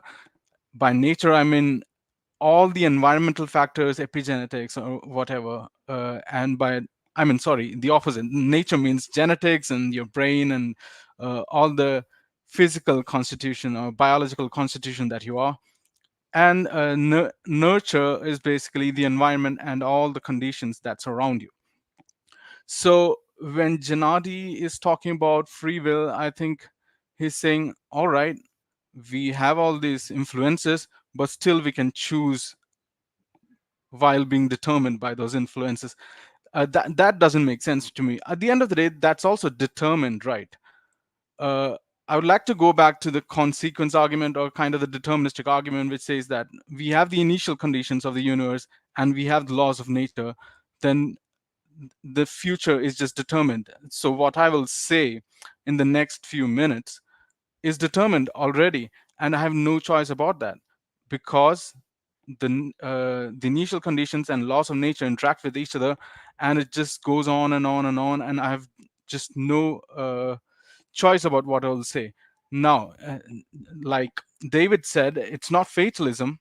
So the crucial distinction that I would like to point out here is that determinism is saying that whatever you will do in the future will go through you. This is how I like to conceptualize it for myself. It will go through you. It's not like whatever you think this is going to happen. It's that what will happen through your thinking. You will think it towards it. You will think that thought towards that outcome in the future. So yeah, that's what I wanted to point out. And I would like to respond to a few points that Janadi made. So Janadi is a materialist, and he would agree to me that we are comprised of materials that follow the laws of physics. But he, at the end of the day, says that we have volition. And just like David and Seth tried to point out right now, that we are not saying that we don't have choice, we don't have volition. That's not what we're saying. We're just saying that we don't have free volition or free choice or free will. We're not free. Like I said, nature and nurture completely determine what our choices would be. Now, we have this illusion of free will that we think that it's going through us. We have full complete control over our decisions, but that's not the case, because at the end of the day, there's this underlying concatenation of nature and nurture that's going on that we are not aware of. So whatever decisions or choices you're making, that concatenation of nature and nurture is at play that we are not aware of. And the fact that we are not aware of that itself is the illusion of free will that we are working with. So the volition, like I said, it's not free volition. It's not to say that we don't agree that volition exists or that voluntary actions are different from involuntary actions. Voluntary actions are different. They have a different phenomenology. They have different experiential content. Like we have this, like suppose I'm trying to lift up this mouse. Volitionally, I can either lift up or not lift up. So it's different. It's different from reflex action or some unconscious action that we do. Like it's different from when like someone touches me from behind and I'm scared, the limbic system is at work, and I just try to fend off or try to save myself from that. That's reflex, and that's not voluntary, it's involuntary. But voluntary actions have a different phenomenology. We feel different. It feels different, it's experientially different. We have an expectation of what's going to happen, but that doesn't have much to do with free will. Whatever volitional action that we do, whatever volitional decision that we take, is still determined. So another kind of example that I would like to give you that would help you understand this is the two types of I would like to just boil it down to two types of systems that are in our brain. Let's boil it down to rational and emotional systems. So suppose emotional system tells us not to do something initially. It's a first order thought that we have, and then we rationalize it, and our prefrontal cortex, the cortical brain, is at work, and And suppose after some reflective thought, we decide to go for the rational option. Okay, we go for the rational option, but we don't know what weight, we didn't determine consciously what weight the rational option will have while lifting up this mouse, for example. We don't determine that. So let's suppose that we take hours of deliberation between two choices, whether to lift up or not to lift up. We are sitting there for hours and thinking, should I lift up this mouse? Should I not? After we just switch over between these choices. Let me lift it. No, let me not lift it. And just goes on for hours. And at the end of the day, after a few hours, we just decide, oh, let me lift it up. You don't know why that lifting up thought had that much amount of weight, or why it overwhelmed. It's at the end of the day, underlying physical phenomena in your brain, in your neural circuits, that's at play. All that physical system, the neurons, the neural circuits, the neurotransmitters, hormones, and endocrinology, all those kinds of stuff, genetics, they are at play. We are not free. By free, I mean our conscious self is not free of those factors. We are, at the end of the day, slaves to those factors. We don't choose our desires. We are just slaves to our desires. It's Schopenhauer. I mean, Andreas brought up Schopenhauer. Schopenhauer said that we have a will. We can. What was that?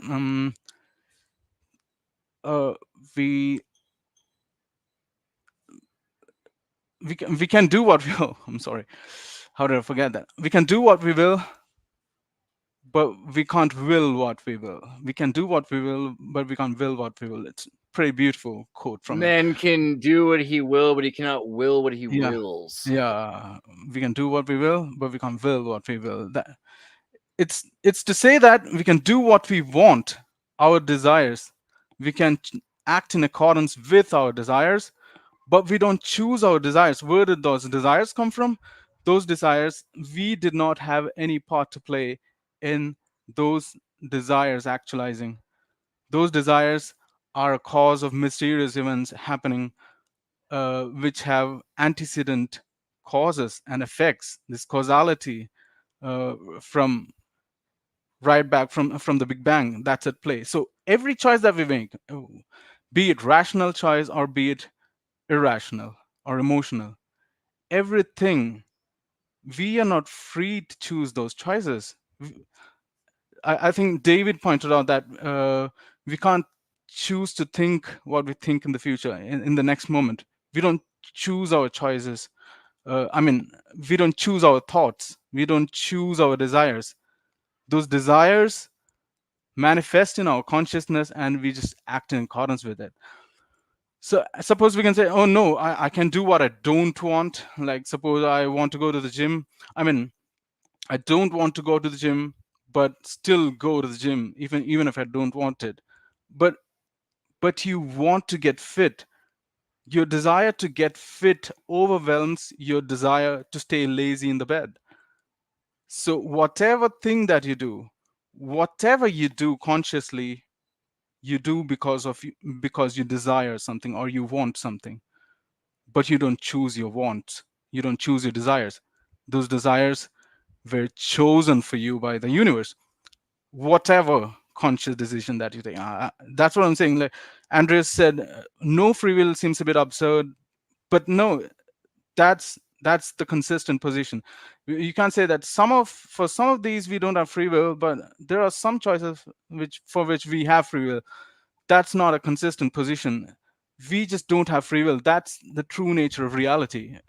Because to say you have free will is like to claim to be God, or to say that nature and nurture don't apply to you, to act like that you're choosing from some position outside of your context and your ideas, like you're choosing from a unconstrained unconditioned, uncontextual perspective. right? That would And explain a lot about me, actually. that's what it means to be free. If you're not saying that you're free in that way, then that's not the kind of free will that we're talking about. We both agree that we make choices.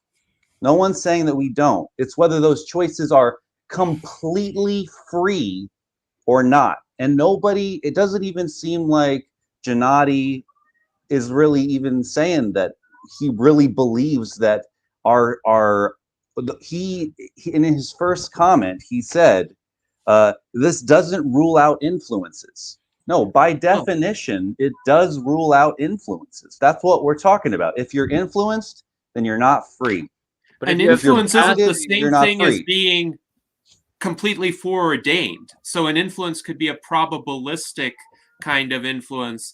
And by the way, my cat is chiming in and saying that she has free will. I can interpret what she's meowing about right now. But anyway, I'm going to lift up my mouse here, but I didn't have to do that because there's nothing really in my intellectual background or my life history that necessarily says I would have been more likely to lift up that mouse in response to Curiosity's comments, as opposed to just being like this and using my mouse in an ordinary fashion. But I did it because I chose to do it, and that doesn't necessarily mean that I could become a professional basketball player tomorrow. So there are still constraints, and there are still influences on what I might want to do. However, I have enough agency within those parameters that I can still determine myself many of the outcomes of my life because I want to, not because something else led me to that. Now, I want to comment on something Seth said, because I think this was an apt observation that he made, that the proponents of determinism tend to look backward in terms of what caused a particular decision or a particular chain of events to come about. And the proponents of free will tend to look forward and say, well, what is the range of available choices? What could happen given possible chains of causation going forward? Can we cause one of those chains as opposed to the other? And I actually don't think that there is a conflict necessarily. So if we look backward, obviously, the events that have happened, and they're all compatible with the laws of physics.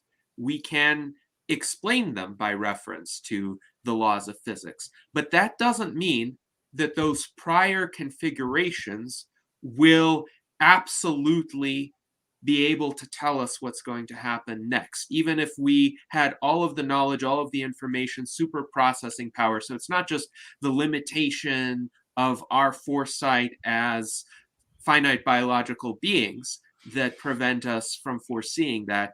It is that there are now 8 billion of us who can make little choices that would lead to different outcomes. So the reason why that is, and why I can say this is all entirely compatible with the laws of physics, is because the laws of physics are themselves conditional. They're formulated in a conditional manner. So to paraphrase Isaac Newton and his 3 laws, if an object is at rest, it will remain at rest unless acted on by an outside force. So there's a conditionality there. If an object is at rest, and then unless it's acted on by an outside force. And if a force is acting on an object, it will be equal to the product of its mass and acceleration. But that's if a force is acting on that object. If an object is pushed by another object with a certain force, it will exhibit an equal and opposite reaction force on that object. So all of these laws of physics, properly rephrased, will entail this if component to them, which renders them conditional on the given situation and raises the question, what brings about the situations wherein those laws manifest themselves? So I would say at any given moment, we have a range of choices, and they could be little choices. They could be a choice like, do we raise our mouse or do we not raise our mouse? Do we move our finger or do we not move our finger? But the sum total of these choices exercised by all of us, and we are all doing this to some extent, can lead to radically different outcomes over time. And maybe some people's choices are more important than others in affecting those outcomes. Maybe some of our choices are more important than others, like the choice to jump from a 5-story building or not to jump from a 5-story building. That will probably be a crucial choice for each of us. However, I don't see the fact that we can look backward and explain everything through the laws of physics to imply that we can thereby, even with complete knowledge, predict future states of the world, even with complete knowledge of the present state of the world, hypothetically. So I don't when think we're talking about choices, I would like to point out that we are talking about free choice. Do we have free choice? That choice is not free. On a macro scale, we might, though. If you think of, like, just really quickly, we just mentioned earlier, like Icha Shakti, you could compare to like Adi Shakti, the idea that there's Trishna is different, like desire is different than will. So the idea that free will itself has decided it wants to create a superorganism that has constant manifestations of new phenomenology, then says, I will that it has death so that it has this, challenge of trying to do this as quickly as possible because I want to see this, evolve as quickly as possible. So the restraints that are there are created from free will. I'm just saying it's a plausible other alternative. If you're talking about Advaita Vedanta, are you talking about that? Yeah. And the term, I think that has deterministic implication. There are a lot of verses. I've even made a video on that. There are a lot of verses I will watch it. Yeah, in Advaita Vedanta, which says that the world is deterministic. Krishna says that. Yeah, there are a lot of verses. I can't recollect all of this right now, but yeah, you can watch the video if you want. Sure. But yeah, I would like to ask Janadi, do you think that Laplace's demon is not logically possible? Do I think that Laplace's demon is not logically possible? Yeah. I mean, the question is whether Laplace's demon can predict the future or not. Logically, I'm not saying physically. Well, if Laplace's demon knows all the particles and the momenta of all the particles, and he knows the conjunction of all the laws of nature, I'm not saying one law like if this then that. I'm saying if all the laws are conjunctioned together into one, he knows all of that, and he knows all the particles and all the momenta of all those particles. Can he predict the future? I don't think he can, because even if he knows about all of the particles, including in our bodies, he still can't predict whether I'm going to lift up my mouse or not, and I'm not going to lift up my mouse right now. Okay, and he so it seems like you're not a materialist.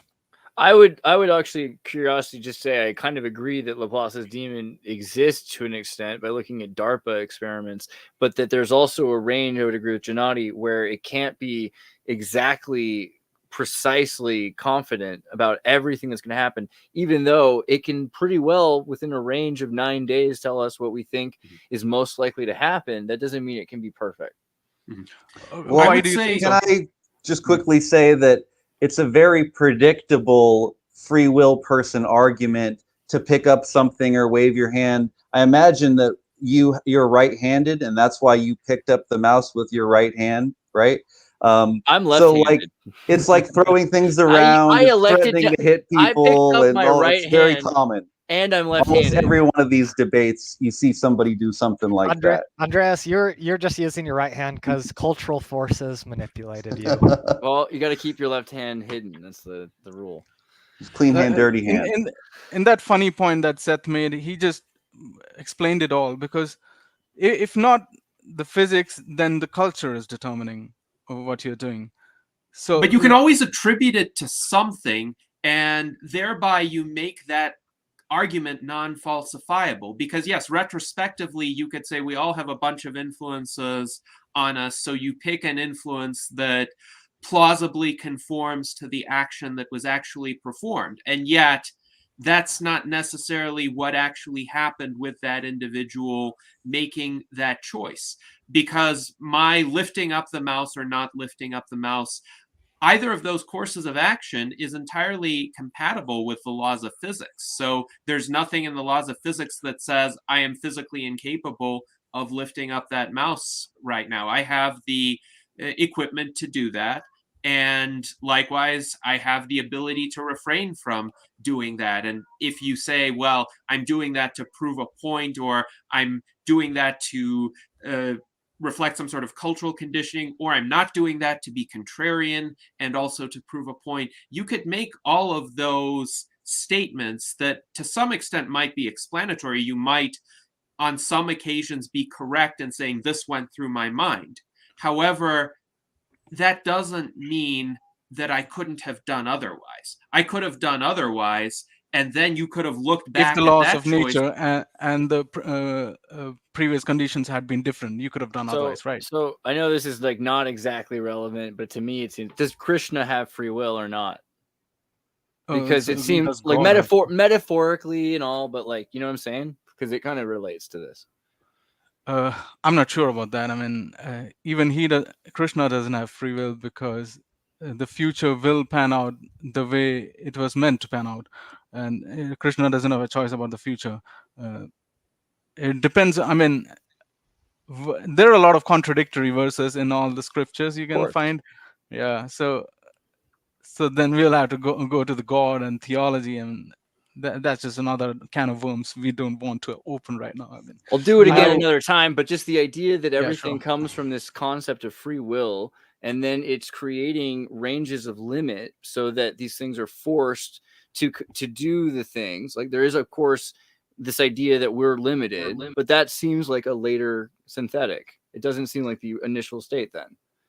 And so then it would suggest that either Krishna or consciousness or whatever we're going to call this primordial thing does have free will, because it's elected to let this happen. Okay, if Krishna knows the future, if he's omniscient and he knows the future, I think the future is set and he has no choice about it. But it depends on how we define God and what kind of God you're talking about. Maybe we can talk about that later. I just had one question to Janadi. I'm sorry, Seth. I'm sorry to interrupt. It's fine. Are you a determinist? I would not call myself a determinist in the sense that I don't believe that the future is determined based on the past, based on what has happened already. Retrospectively, you can explain events using the laws of physics or whatever influences you choose. And you admit it has an influence on the future, right? Well, there are influences do not mean 100% ability to predict. It means they're not. That's true, but nobody's saying that. Nothing that you're saying is in any way contradictory with what I or what Curiosity is saying. Every single thing that you hold on a second. Every single thing that you have said in your position are not things that we disagree with. Even you have said there's constraints, there's influences. That's what those constraints and influences are what makes it not free. You are a determinist, you're not a fatalist, and you're not talking about free will. You're just saying that we have choices and there is will. And influence is not the what same. We're talking about. And influence That's is not what we're talking about. But hold on. This is really relevant. And influence is not the same as being influenced. Okay, sorry. See, so I would like to jump in. See, you're talking about influences and constraints. Okay, let me suppose Janadi is saying that there are some choices in which we do have free will. I can agree some of the choices we don't. Maybe he's saying like that. Let's suppose he's saying like that. There are some choices in which we have free will. The other choices, we are influenced, completely influenced and constrained. In this free will choice, we are not. There are influences, but you are the ultimate decider. What I'm saying is that it's just our epistemic understanding. I mean, the lack of understanding, epistemic lack of understanding of all the influences. You might think of a few influences. Oh, like I was brought up this way. I was born in this country. I was born in this culture. These are the influences, but these are not determining me while making this choice. But there are other influences that you're not aware of. The other influences I'm talking about are the things happening in your brain, constraints of laws of physics, and all those things. You're probably not accounting all those influences while you're saying that free will does exist. you're saying that, okay, some influences do exist, but I'm the ultimate decider. But what are you? You are a collection of those atoms, and you are bound by the laws of physics and by the laws of biology, psychology. Psychological determinism is there, and chemistry. All those bound you. We're just not aware, but there are a lot of influences that we're not accounting for. Probably Gennady is not accounting for while we are taking one decision. I feel like if you were to look at the political body of the human organism, you think of the different aspects of like a tumor emerges when there's a mutiny, right? So there is a lot of levels where it is. These things are an accumulation of choice-making cells, or even it sounds like it goes even more low, like, and then up. Well, now we have a political body of these organisms that are making decisions, and you can see how that doesn't work out for everybody either. But they're still made up of people that make decisions. And if governments were to say people don't have personal ideas and choices and emotions, it would be ridiculous.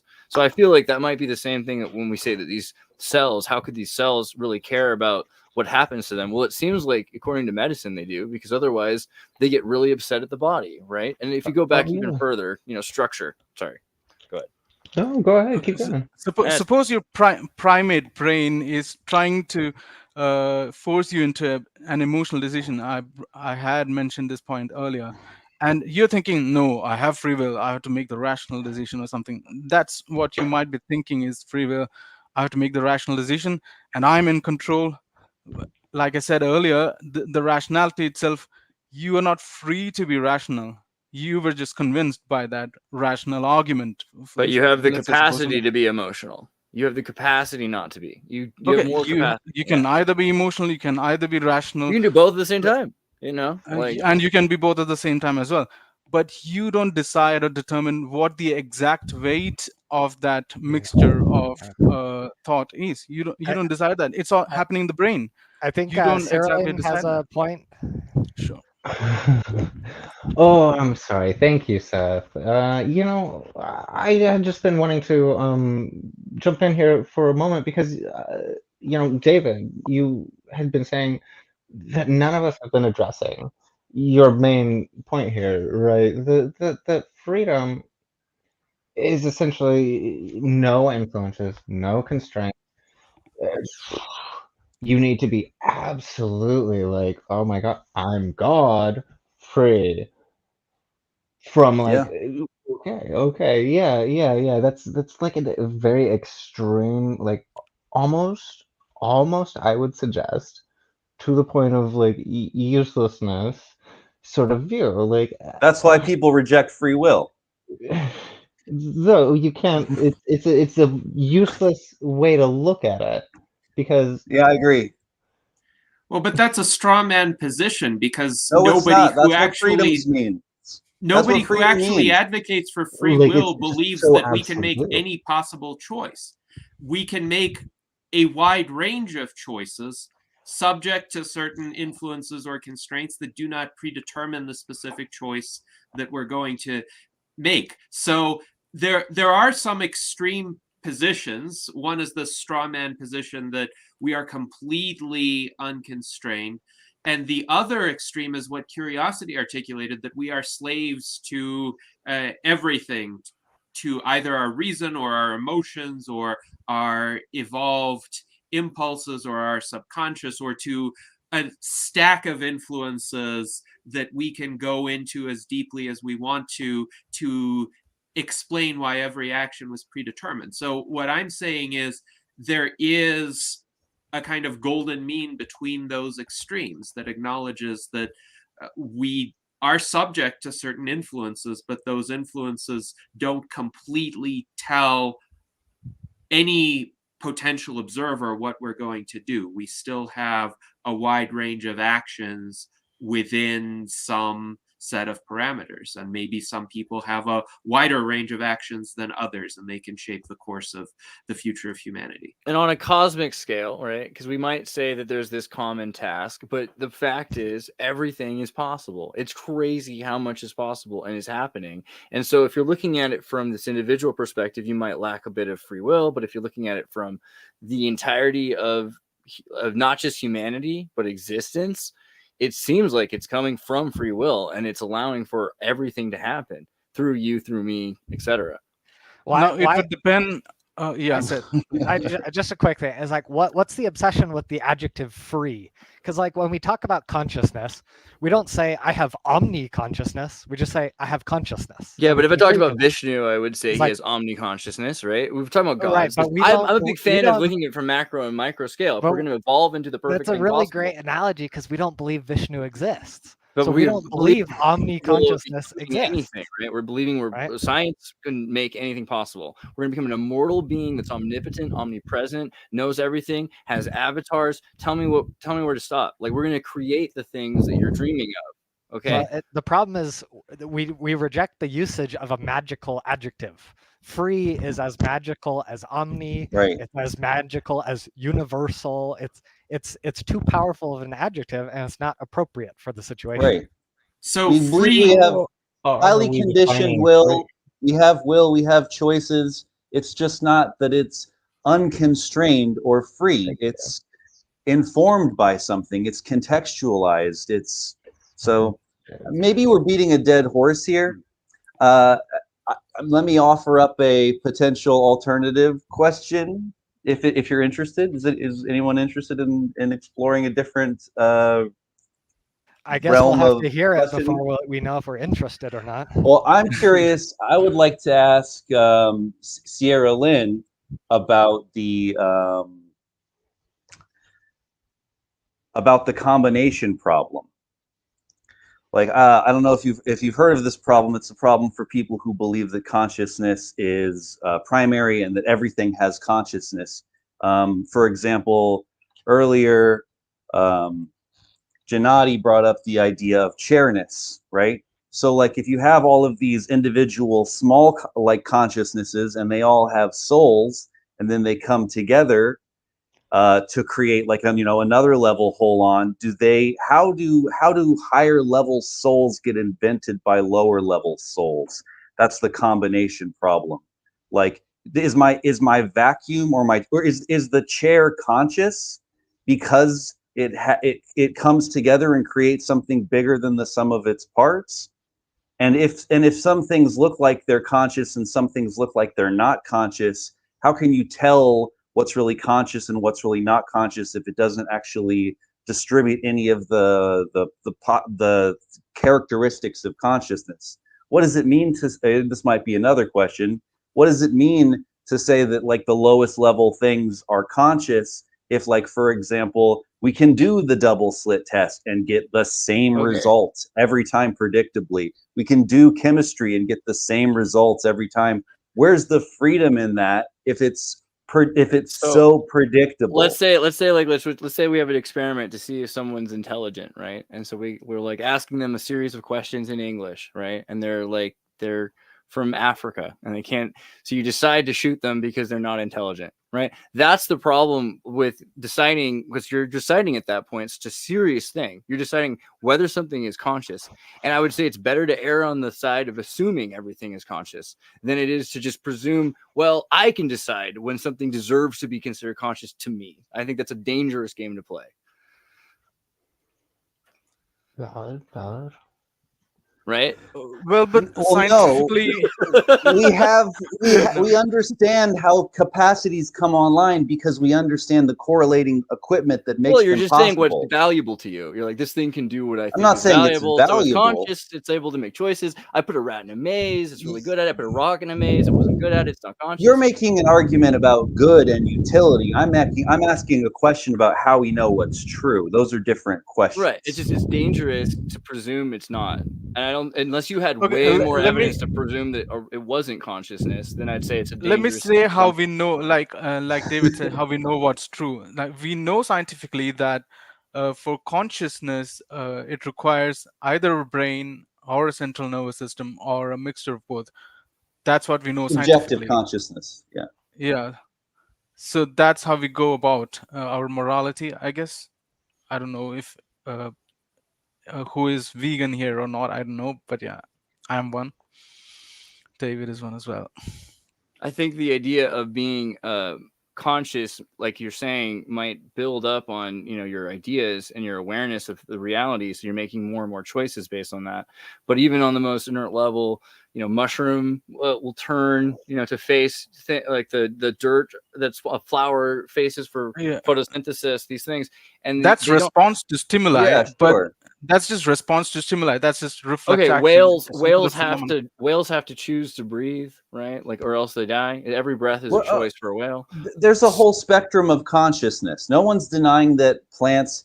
I wouldn't deny that plants have a form of consciousness, although we wouldn't call it subjectivity, right?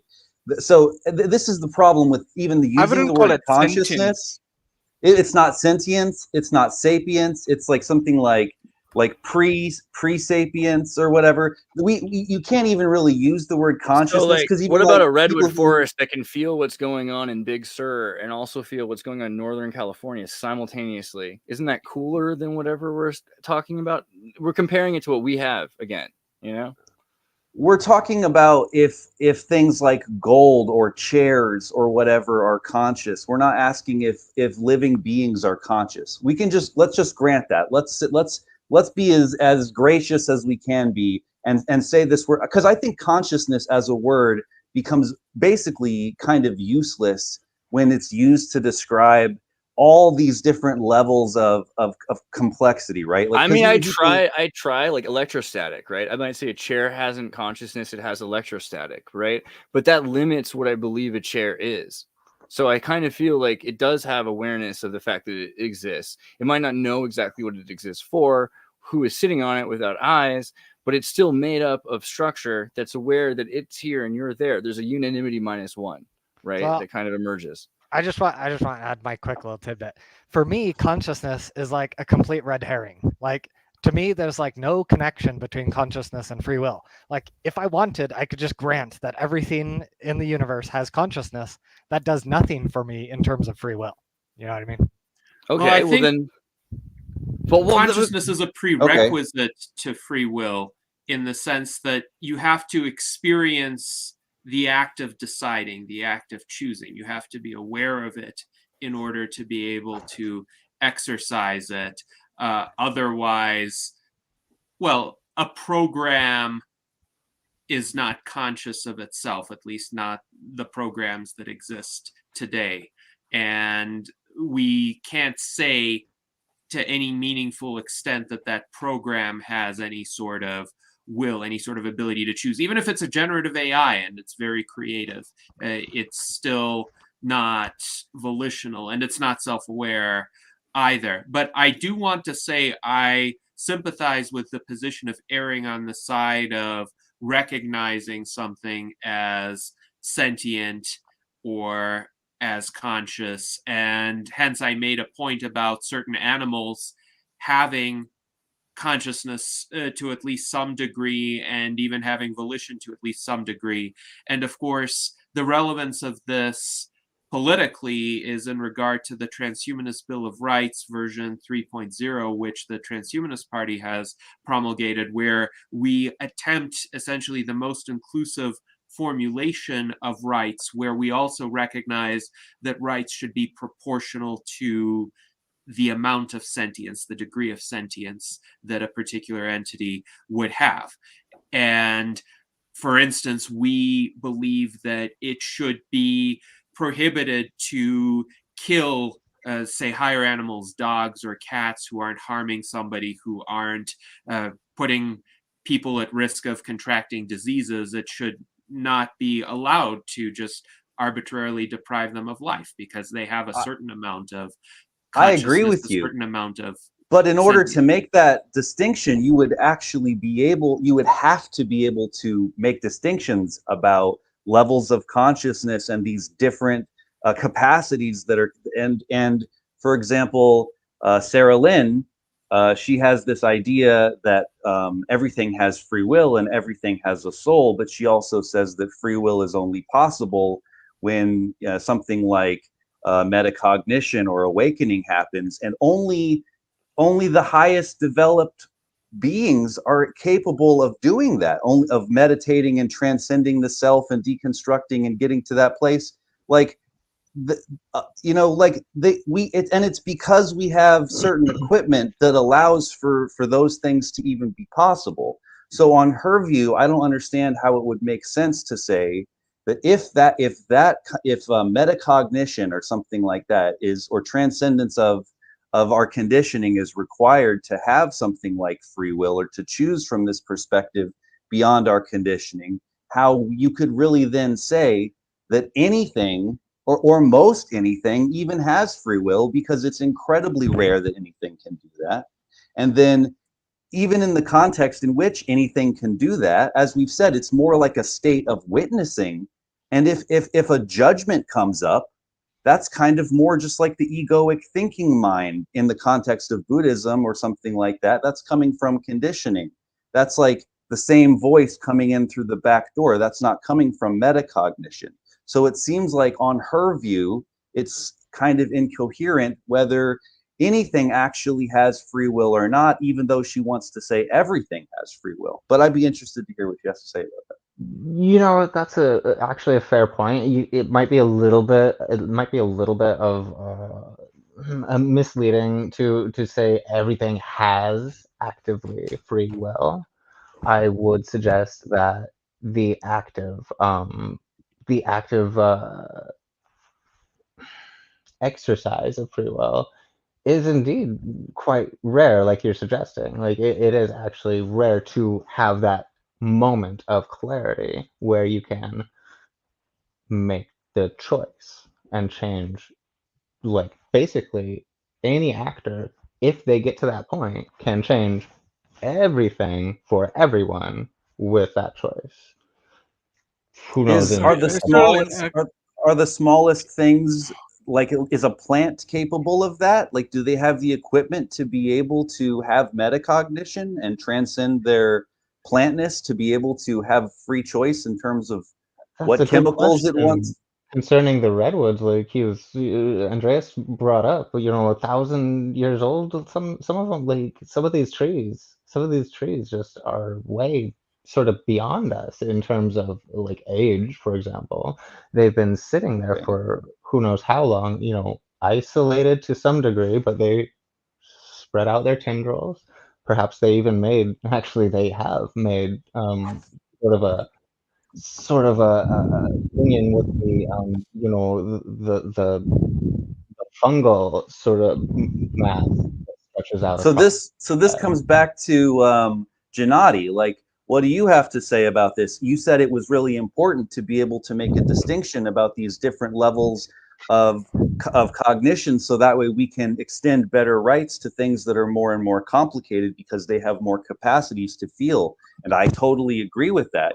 That's why Curiosity and I are vegan, is because we care about the feelings of these animals, and like their experiences matter to us. But we're less concerned with like cutting into a carrot, let's say, than we are cutting into your cat, right?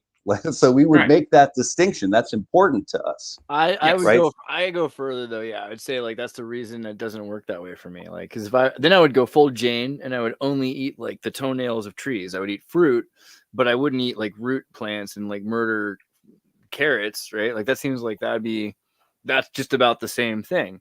And the idea that you're saying this has more choice, so it deserves more consideration, that might be true. More ability to feel based on the But I don't. Yeah, equipment that it has that allows for that. Totally different, though. Totally different. I don't agree. Not, it's not about the choice. It's about its capacities the based fact on the that equipment. like this is like, take it from a dude who lived with redwood trees. Like they feel, like they can, like a tree can feel with its root structure being cut down another tree within the entire range of all the trees because they're connected in the network. They also interact with mycelium. We've talked about that ever before, but the idea that mushrooms and animals are more closely related through opisthokonta and they're using the same neural hormones as us. Mushrooms are probably at least, if not more, do those sentient trees enough. have the ability to feel pain and pleasure?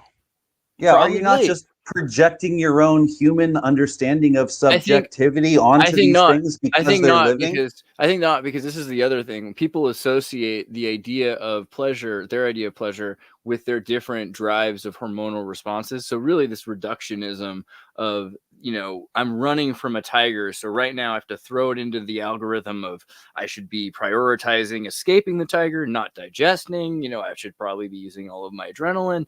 These kinds of things that we have as reduction, for sure, like that exists with trees, with everything.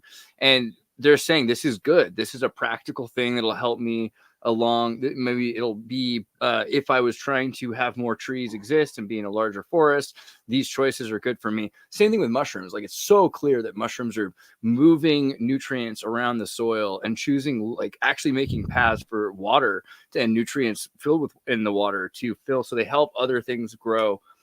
Beavers, similarly. Why do beavers rebuild deserts into forests, right? What is the value there? Why don't they just stay in one place, right? Like, it could be just determinism, that biology has just evolved to this conclusion. They have the But desires, but they didn't choose. That's, again, to me, it says that Vishnu's got free will, right? And then we are just like the creations that are having the limits, these minor limits, by the way. Like, so you're, again, like, whether we live for 80 years or a million years or something like that, you can do so much in a week, right? Like, so the idea that these limits mean that we don't have free will, I feel like it's almost spoiled, right? Yes, I agree with you, Andreas. I think maybe our main difference is actually in the meaning of the term free, because I think the determinists are claiming that to be free is to be completely unconstrained. You can do anything you want, anything possibly that you can imagine. You have the ability to choose. I wish I was a squid. And my view is that, yes, there are limitations on outcomes that are achievable and various constraints on that, but one can still be practically free. And the analogy I would make is to the political context. So we could speak of certain societies or certain states of the relation of the human being to one's government as being free or unfree, or as being more free or less free. So we are not completely free right now in the United States. I'm sorry for those who thought that we were, but we're not. We have various constraints. Some of them are really unjustifiable constraints that we have had imposed on us, and no good political theory would justify those constraints. However, could we still be said to be freer than people in North Korea? I would say so. Could we be said to be freer than people in the majority of the world right now? I would say so. And moreover, I think the amount of freedom we have should also be understood in the context of what we want to achieve with our lives. So for the majority of the goals that we have, are we politically free to pursue them right now? I would say still that is the case, even though some would say, some political libertarians would say with some justification, that scope of free action has been narrowing, and it has been narrowing to an alarming extent. But still, we can achieve most of our goals. So we are mostly free politically in the United States. So this is an analogy.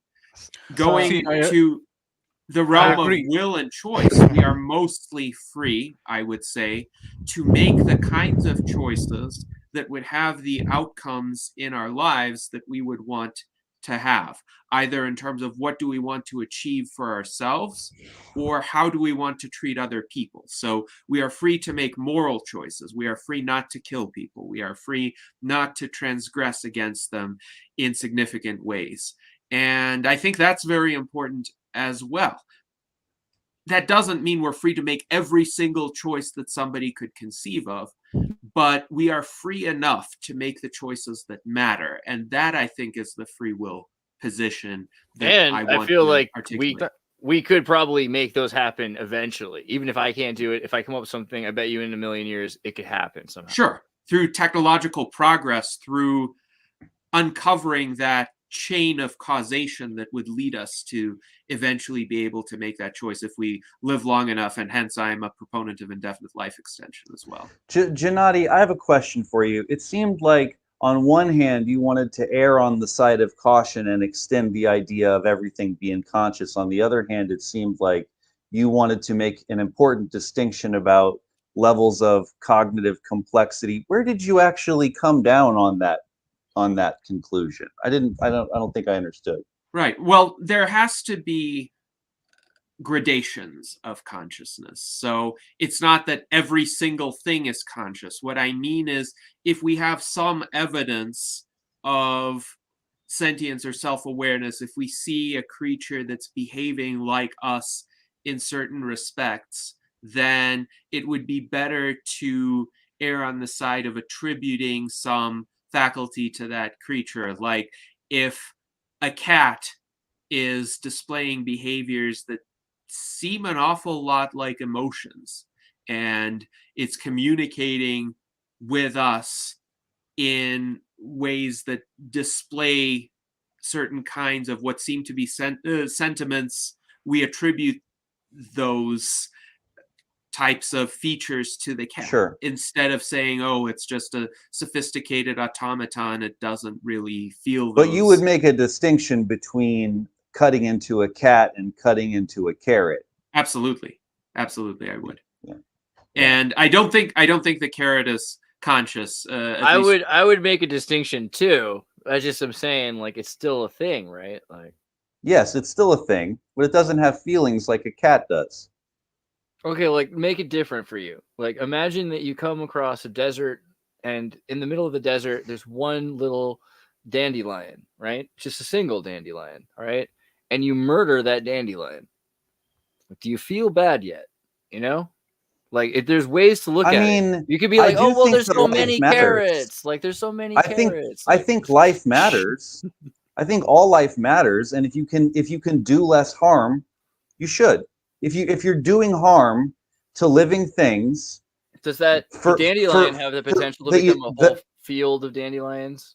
Can those dandelions evolve into flowers that? I mean, if you go out of your way to step on that dandelion, you're kind of a jerk, right? Like, I'm not denying that it matters. I'm just saying that there's a spectrum of consciousness, and we should probably care about the some things more than others. And also, I think that there's that probably also Gennady would also probably draw a line, and he would say things that are less complicated than this are not living.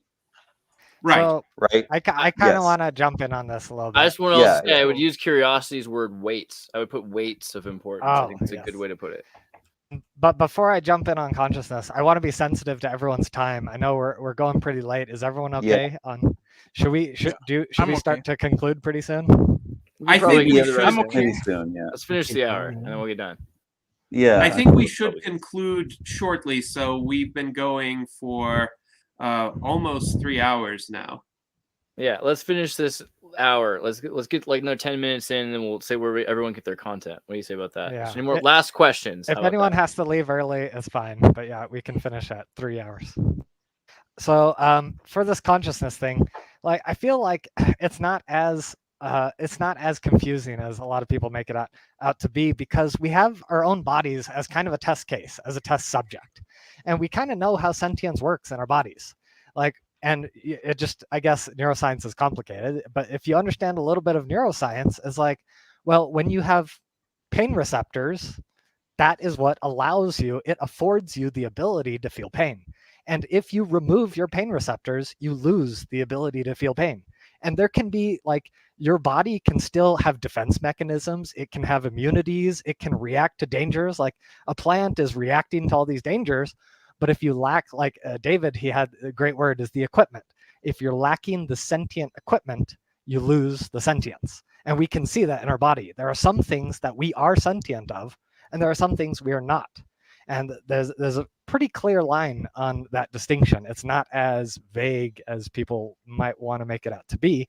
But the problem is, back to my earlier point, is like, none of this gives you free will, because a pain receptor, well, there's no free choice in having the feeling of pain. It's based on the electricity flowing into the pain receptor, and electricity is deterministic.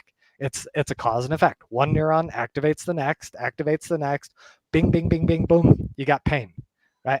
And so there's no system of freedom in any of that consciousness.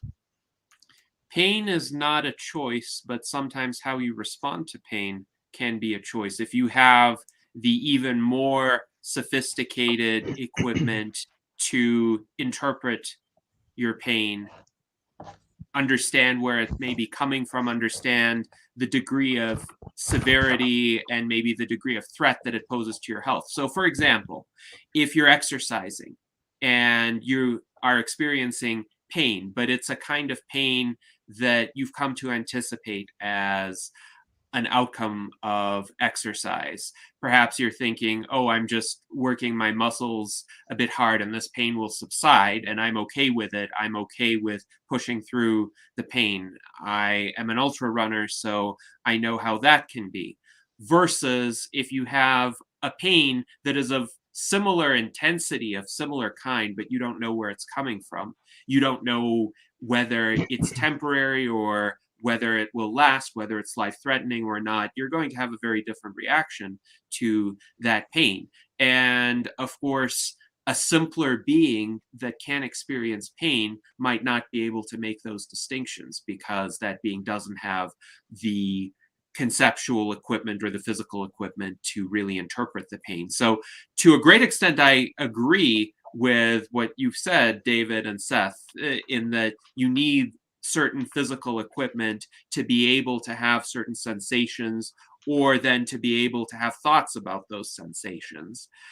And I also think past a certain level of complexity and certain types of physical equipment, you can start to modulate how you respond to those sensations as well. Sure.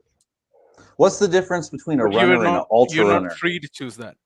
An ultra runner is anybody who can run distances beyond a marathon. That's So, badass. okay, it seems like we're all a little bit like it seems like a little bit hung up on this idea of how everything is almost sort of hypnotized by their desires and like what's the will behind it saying, like the sneaking in the back door, like, oh, like, what's the ego trying to tell you what to do, and all of these People's things. demons. Right, exactly. The demons and then the higher self and versus the ego, and they're all like trying to like fight over control of this body, right? Like, it's all a little bit This is an strange. ultra runner, by the way. This is Hey. So you know, if you get to the point where you were talking about it, David, uh, where it's almost like you have to get outside of all of these factors, and be able to observe it from the outside perspective of where all these desires, the voice of the will, the voice of all these things, where are they coming from? The question becomes, can you get to that outside perspective? And you know, again, I'll bring it back to all of the spiritual practices because it's interesting for me. I went way hard into atheism way back when I was in high school and kept with it for a long time because I was like, this is all bullshit, you know, excuse me, but you go into all of the science of it and exactly. There's nothing there. I went real hard determinism. I convinced my best friend of determinism way back in the day. So I've come way around on it to the other side because I started to notice. You talk about we haven't gone back into the origins of things, but I have. Like that's the thing. I started to notice. Oh man, all of these religions are saying the origin of everything is kind of the same as the science is saying the origin of everything is. What the Big Bang is comes from nothing. The one single thing explodes into everything. Yeah. They're all saying the same thing from different perspectives, including science. There's not really any kind of a actual contradiction. They're just looking at everything from different perspectives. So I would suggest, like, how do you get to that Buddha perspective? How do you get to that outside perspective? Yeah, but can the smallest units of things, like can they get to that Buddhist perspective? That's what I was asking. Like, can a carrot become like have That's not the smallest thing. That's not the smallest thing. I know, I know, right? So let's go to ribonucleic acid. Can ribonucleic acid do that? Can a cell do it? Like, because ribonucleic claim, acid. Let's go. Okay, but the claim that's was what it is, right? That's what ribonucleic acid is. It is that. The claim was that the universe is built from free will all the way down and back, but then at the same time, the other claim was that like you kind of have to get to this Buddha perspective to really have the free will. What do you think? And so then the question is, are these lower level things capable of that with their equipment? What created what? Did free will choose to create limits, or did limits come up with free will? Which makes more sense? It's way more likely that free will decided to create its own limits than it is that limits somehow expanded to the probability that we're talking about a phenomenological diversity that we're talking about, right? It makes more sense if we started out with free will and had those limits.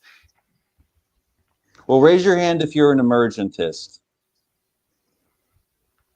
I mean, something emerges. I mean, thinking that complexity emerged. It wasn't like there, because I mean, you're kind of putting the fruits at the roots, right? If you're saying that like there was a consciousness, this I'm fruits at the roots. Fruits at the roots. This individual subjectivity that chose to do all this, like you're kind of like saying that there was this developed thing that then created development. That's me. I picked that one. So like, where did that come from, right? Like, where did that come from? Where did the thing that burst into everything come from? Like, where? Right. Well, on the scientific view, it's just like the universe recycles on itself. There's not in science. It's not from nothing. In science, they don't. First of all, they try not to make really claims about what happened before the Big Bang. So there's just theories about it. But it's like the Big Bang, Big Crunch is like an option, or maybe the Big Bang is on the other side of black holes, and the universe is like they have other ideas, but no one really says that it came from nothing. It's like it maybe like came it was from forever. Yeah, like the energy just recycles and moves around. No one's saying that like there was. Scientists don't believe that there was a being of beings beyond everything that came from nowhere. There probably was though, right? Like, let's be real. For there to be like a determinism. I'm just gonna be real. If something had to be infinite, why can't the universe be infinite? Why do you feel the need to postulate an extra entity? To explain the universe, I mean, this is a completely different conversation that we should save for another time. But I think I think that Narayana is the source, and then from the source, which is like the vessel, from there's like this Mahadevi kind of like Icha Shakti we're talking about that emerges, and from there, from will, there's also will has the thirst and desire, and those things make it possible for it to beyond that self have limits, which make it, because of the thirst, desire what it drinks from. And I think that's like a primordial thing that makes everything possible. So that is my I also think it's also proven by looking at geometry, like we talked about. If you look at this natural nanostructures of reality, if you look at double helixes of DNA, if you look at how things are held together, that diamonds exist, that carbon can be diamonds.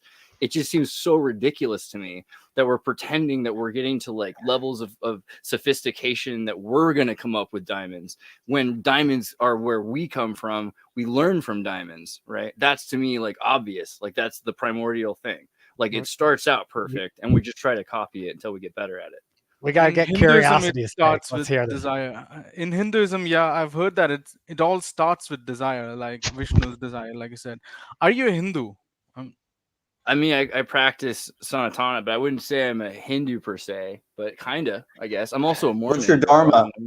Yeah, right. Like I was raised Jesuit Catholic, but I'm part of X There's a Church. mixture of all that. Yeah, X Church. Now you're gonna be a transhumanist, like I Kennedy. just sort of realized today that probably the main thing that I've actually legitimately been almost practicing worship, from what I've come to understand, is Matangi, the goddess Matangi. That comes as I understand, is the ninth that comes before Kali. But it's a little, yeah, it's the goddess of the spoken word and music, and it's a very kind of an interesting mythology. Yes, yes, where the gods are eating and they drop leftover food, and it's like cursed and nobody wants it.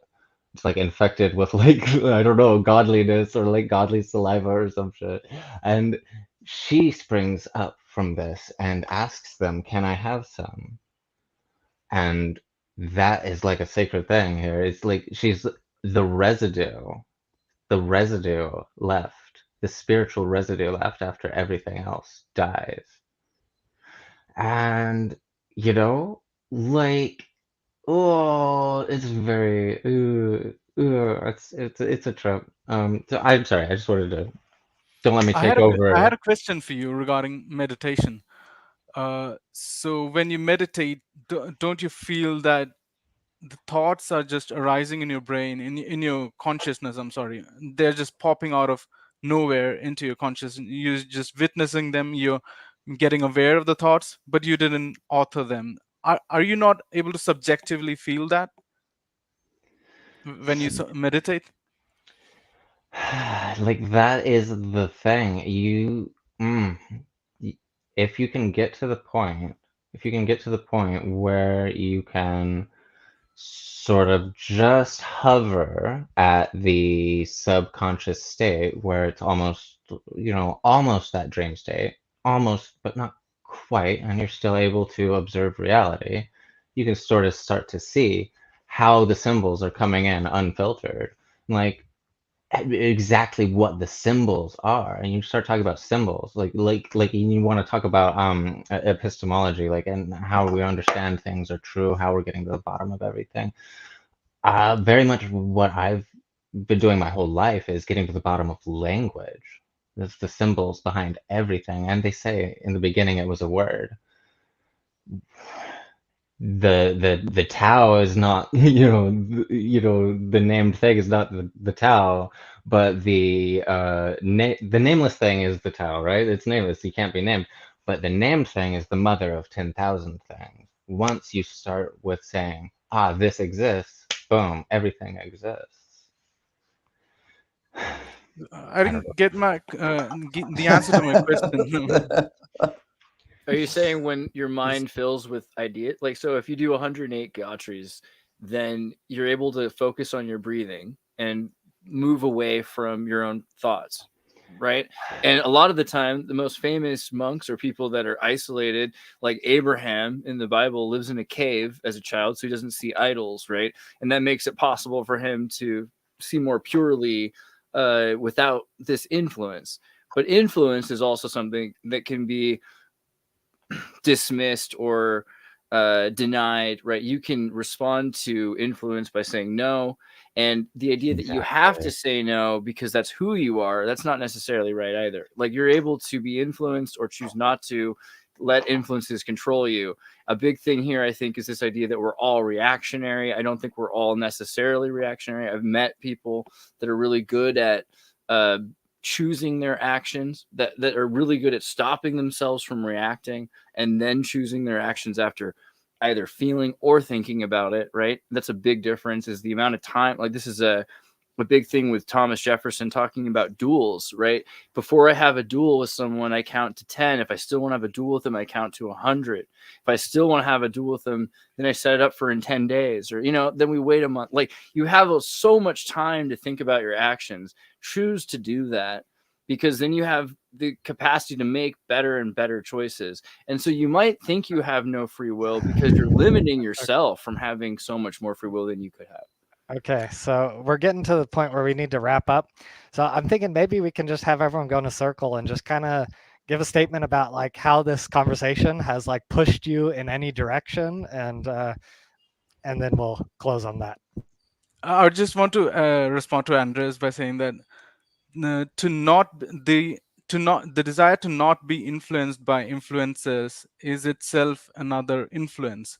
It's just another If you desire. choose to always Yeah. not, if you're choosing to always, yeah. But if you're like, every time I hear something, I think about it. Like this conversation, like we're thinking about everything. Yeah. I'm not judging each one of you that I'm going to not agree with you before I talk to you. Gennady has to leave, so we have to let Yes. him get a word in. So I think it's clear that we experience the act of choosing, and we experience the possibility of different alternatives. I think the differences among us in this debate or discussion are in terms of how meaningful that subjective experience is, and whether that subjective experience is a reflection of a more fundamental real phenomenon, or whether it's just an illusion and our actions are actually determined by some set of influences that completely rule out our agency over them. And I actually think in practice, we believe that we can influence outcomes. And I think that is a fundamental part of our being. I think the determinists might say that's something nonetheless that is instrumentally useful, even though it's not fundamentally what goes on. And in practice, I do think we can come to very similar conclusions, like the idea that there are gradations of sentience, for example, and those may have implications on how we treat living beings. I think in practice, we can come to outcomes within society or norms or institutions that look fairly similar, even if some of us come from a perspective of free or sufficiently free will, and others come from a more deterministic perspective. And it is still worthwhile to reason through some of those practical outcomes and see where we have common ground. So that's where I'll leave the conversation.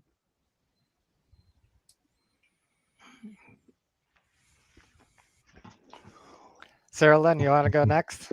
I I guess. I guess. I don't know. I don't know. It's definitely been a lot to think about. You know, you brought up a lot of good points that help me, I think, understand exactly how I will need to, I think, structure my argument to make this coherent, to make this understandable, because I think I can.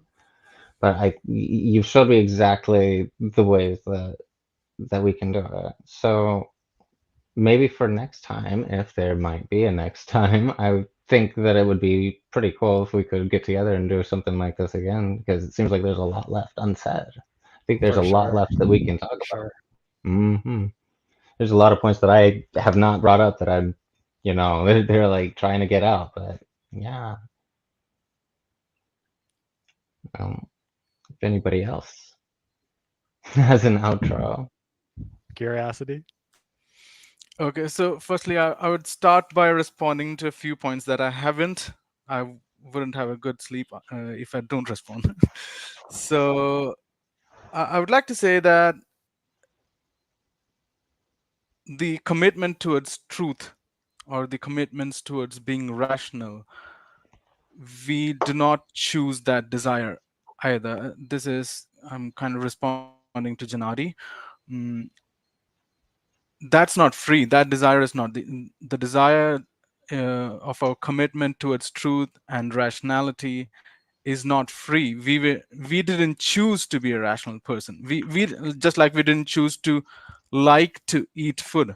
Did we choose to like to eat food? No, we just find ourselves as beings that like to eat food, and we have other desires. We like a certain person. We don't choose, oh, let me choose this person as the one I love for fun. We don't do that way. That's not how will works. We're not free. There are always conditions and factors that are influencing our behavior. Just like that, the commitment towards truth and rationality is also not free. That desire to be rational, is not free.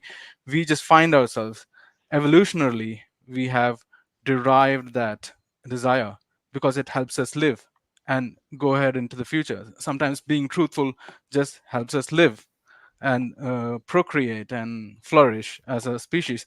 So that's not an evidence for free will.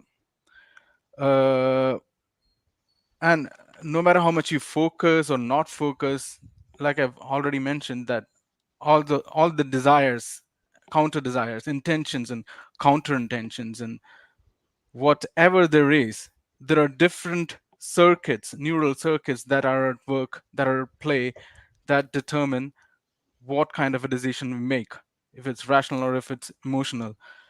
So some people bring up free won't, like we might not have free will, but we have free won't, which is to resist an influence. The phrase resist an influence was brought up again in the conversation earlier. So the impulse to resist an influence is also determined by another circuit, perhaps, and we don't choose that either. I would like to also mention that this is a very crucial part. This point just helped me, understand the lack of free will very easily. It's just simple. It's pretty simple. Like, whatever we do is influenced by processes happening in our brain, but we don't control the processes happening in our brain.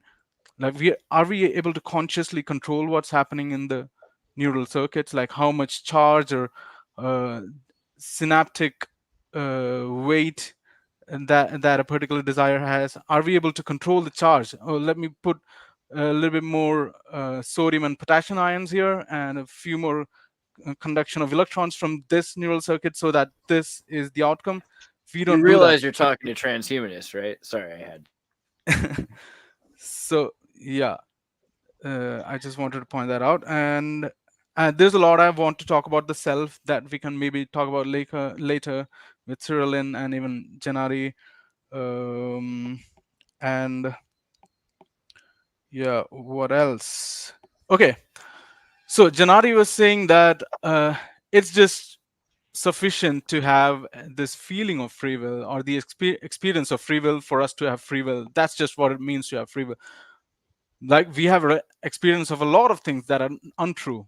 We experience the earth to be flat. We experience like the earth is the center of the universe, and things like that. There are a lot of intuitions that we have that is wrong, like witchcraft and all. We had a lot of such experiences and delusions and hallucinations throughout the history of humanity. Out of And body we have experiences. exactly. So throughout history, we have been finding out scientifically that we were wrong all the way through. And experience is not an excuse to posit a particular phenomenon like free will. Like, we might have an experience of free will. I agreed with that, but that doesn't itself say that free will actually exists in the universe. So, for example, we dream, right? We all dream. The experience is such that it's actually happening. It's reality. It's actually happening. It feels like that. But is it actually happening in reality? No. So the experience of free will is not a good excuse to posit the existence of free will. And yeah, so basically that's my point. I can make a lot more arguments against free will, but I would just like to bring up determinism once again as a closing statement, that either the world is deterministic or it is indeterministic. Let's suppose that we are okay. I think Janadi says that we are not living in a deterministic world, and he even rejects Laplace's demon. He thinks it's not logically possible either. But most of the compatibilist or even libertarian philosophers would agree that at least Laplace's demon is logically possible. But yeah, if determinism is true, we don't have free will. Causal determinism, right from the start of the universe, causation, cause and effect, cause and effect, cause and effect. We have the initial conditions, and we have the laws of nature. None of them we author, and these two interact, and every future state is determined. So what I'm going to say next is determined. I have not decided what I'm going to think next, and yet, and that's exactly why I don't have free will. So yeah, that's probably where I would like to end. I have a lot more arguments that I would like to discuss, but maybe in the future. Yeah, it was fun talking to you Okay. guys. We had a lot of points. I mean, it was fun talking to you all. I didn't think it would be such a pleasant conversation. And so yeah, I hope you see. I see you soon. See you all soon. Yeah, thank you. Yes, You indeed. too. It's good to meet you. David. Yo, I am the universe authoring itself through particularity, through fractal eternities. I'm in the point of all places, man. Fuck it, I'll put my brain in a robot body. I agree 100% with that. Ooh, I had a good. lost me in the second There you half. go, Oh, David. no. Now kidding. you got me. I had a good automaton. time with you guys. I had a good time with you guys. It was fun talks. I don't really feel like a case for free will was really made here. Yeah, in the world, you know, as we can clearly see, the determinist came out on top from the beginning. Stayed there the whole time. What can we say? But I enjoyed. I did enjoy talking. Thousands of years. So give it time. I enjoyed having talks with all you guys. Thank you so much for inviting me. Seth, what did you get me into here, man? Yeah. Yeah, thanks to everybody for holding up their end of the conversation and for putting up with me talking so much. You can all check out my YouTube channel right here if you want to hear me talk a bunch more. And yeah, peace. Yeah, that was a great point. Yeah, I think a lot of the people here have YouTube channels, so we'll definitely have to get those in the description. Andreas, do make that without fail. Dude, put that I will in the make sure. description. I promise you. I'll give you my word. And Janai I'll will follow up on him. Yeah, everyone will make sure. But also, we'll definitely talk again. We'll do this again, and we'll also have individual. I'd love to talk to each one of you about different things. So that would be wonderful. Yeah. Another thing I'd say is I was going to assume that Gennady would win in my heart, or that maybe somehow determinism, because I was kind of leading towards, well, free will is kind of illusionary to an extent. But I think it's answered by Cyril Lynn, because the idea that it's free will that is the origin point, and that it's not the individual that has maximal free will, that's answered by the idea that free will is something beyond the self, but the superorganism of humanity is able to achieve all these things. So to me, it seems like that kind of answers it. It's that, yes, free will exists. It's not necessarily emergent, but there is something that is emergent, which is the capacity of phenomenology. So I agree with Gennady to an extent. I thought I'd agree with him 100%. But Cyril Lynn, good points. Thank you. I thought you would be able to hear me.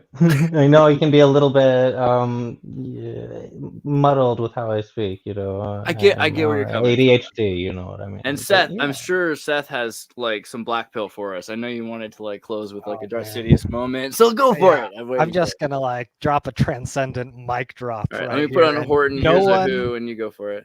No one gets to respond to this. This is a final word, right? Basically, I'm glad I'm on Seth's side. Yeah, right. I feel like the determinism of the brain, it's basically algorithmic. And so like when we have a software program, you know, you can program these different like NPC agents within a video game, and these software agents, they can have choices. But nowhere in those system of choices is a non-deterministic freedom. Like all of the causation of ones and zeros, antecedent programming, all the way flows down into the choices of the software program. Just because it has options does not mean it has free will. And I think that was probably the most important takeaway, because it seems like the gap was between free will and choices. Drawing a hard line between those two seems like an important distinction. All right. Okay, I'll take it. You guys know that crabs keep evolving, right? Like, so this is something for the determinist side. I'll end it with this. The crabs keep evolving, everywhere you go, more and more things evolve into crabs. Maybe you guys are right. I don't know what else to say. Even humanity itself has like a civilization on its back, sort of like a hermit crab shell. So I don't know. Maybe there is some determinism to it. Yeah, there could be. I'm giving you that one. All right.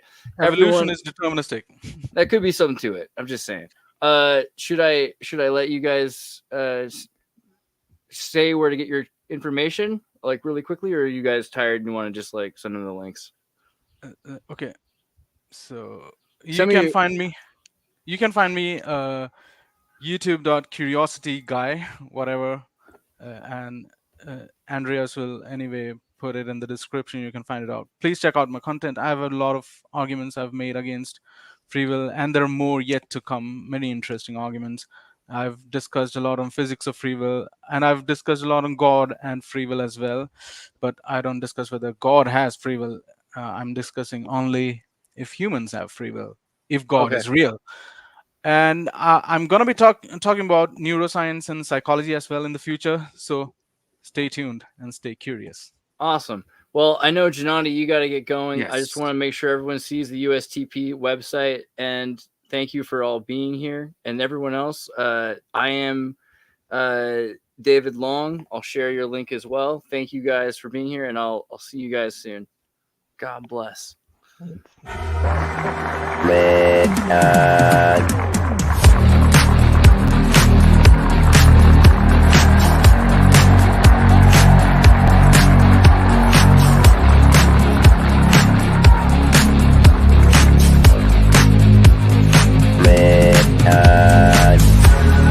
The world is very different now. For man holds in his mortal hand the power to abolish all forms of human poverty and all forms of human life. Begins a very special time of the year for us. It's the time of peace and reflection. One thing we should all be thankful for is that we live in America, where we have the freedom to change things and the opportunity to grow.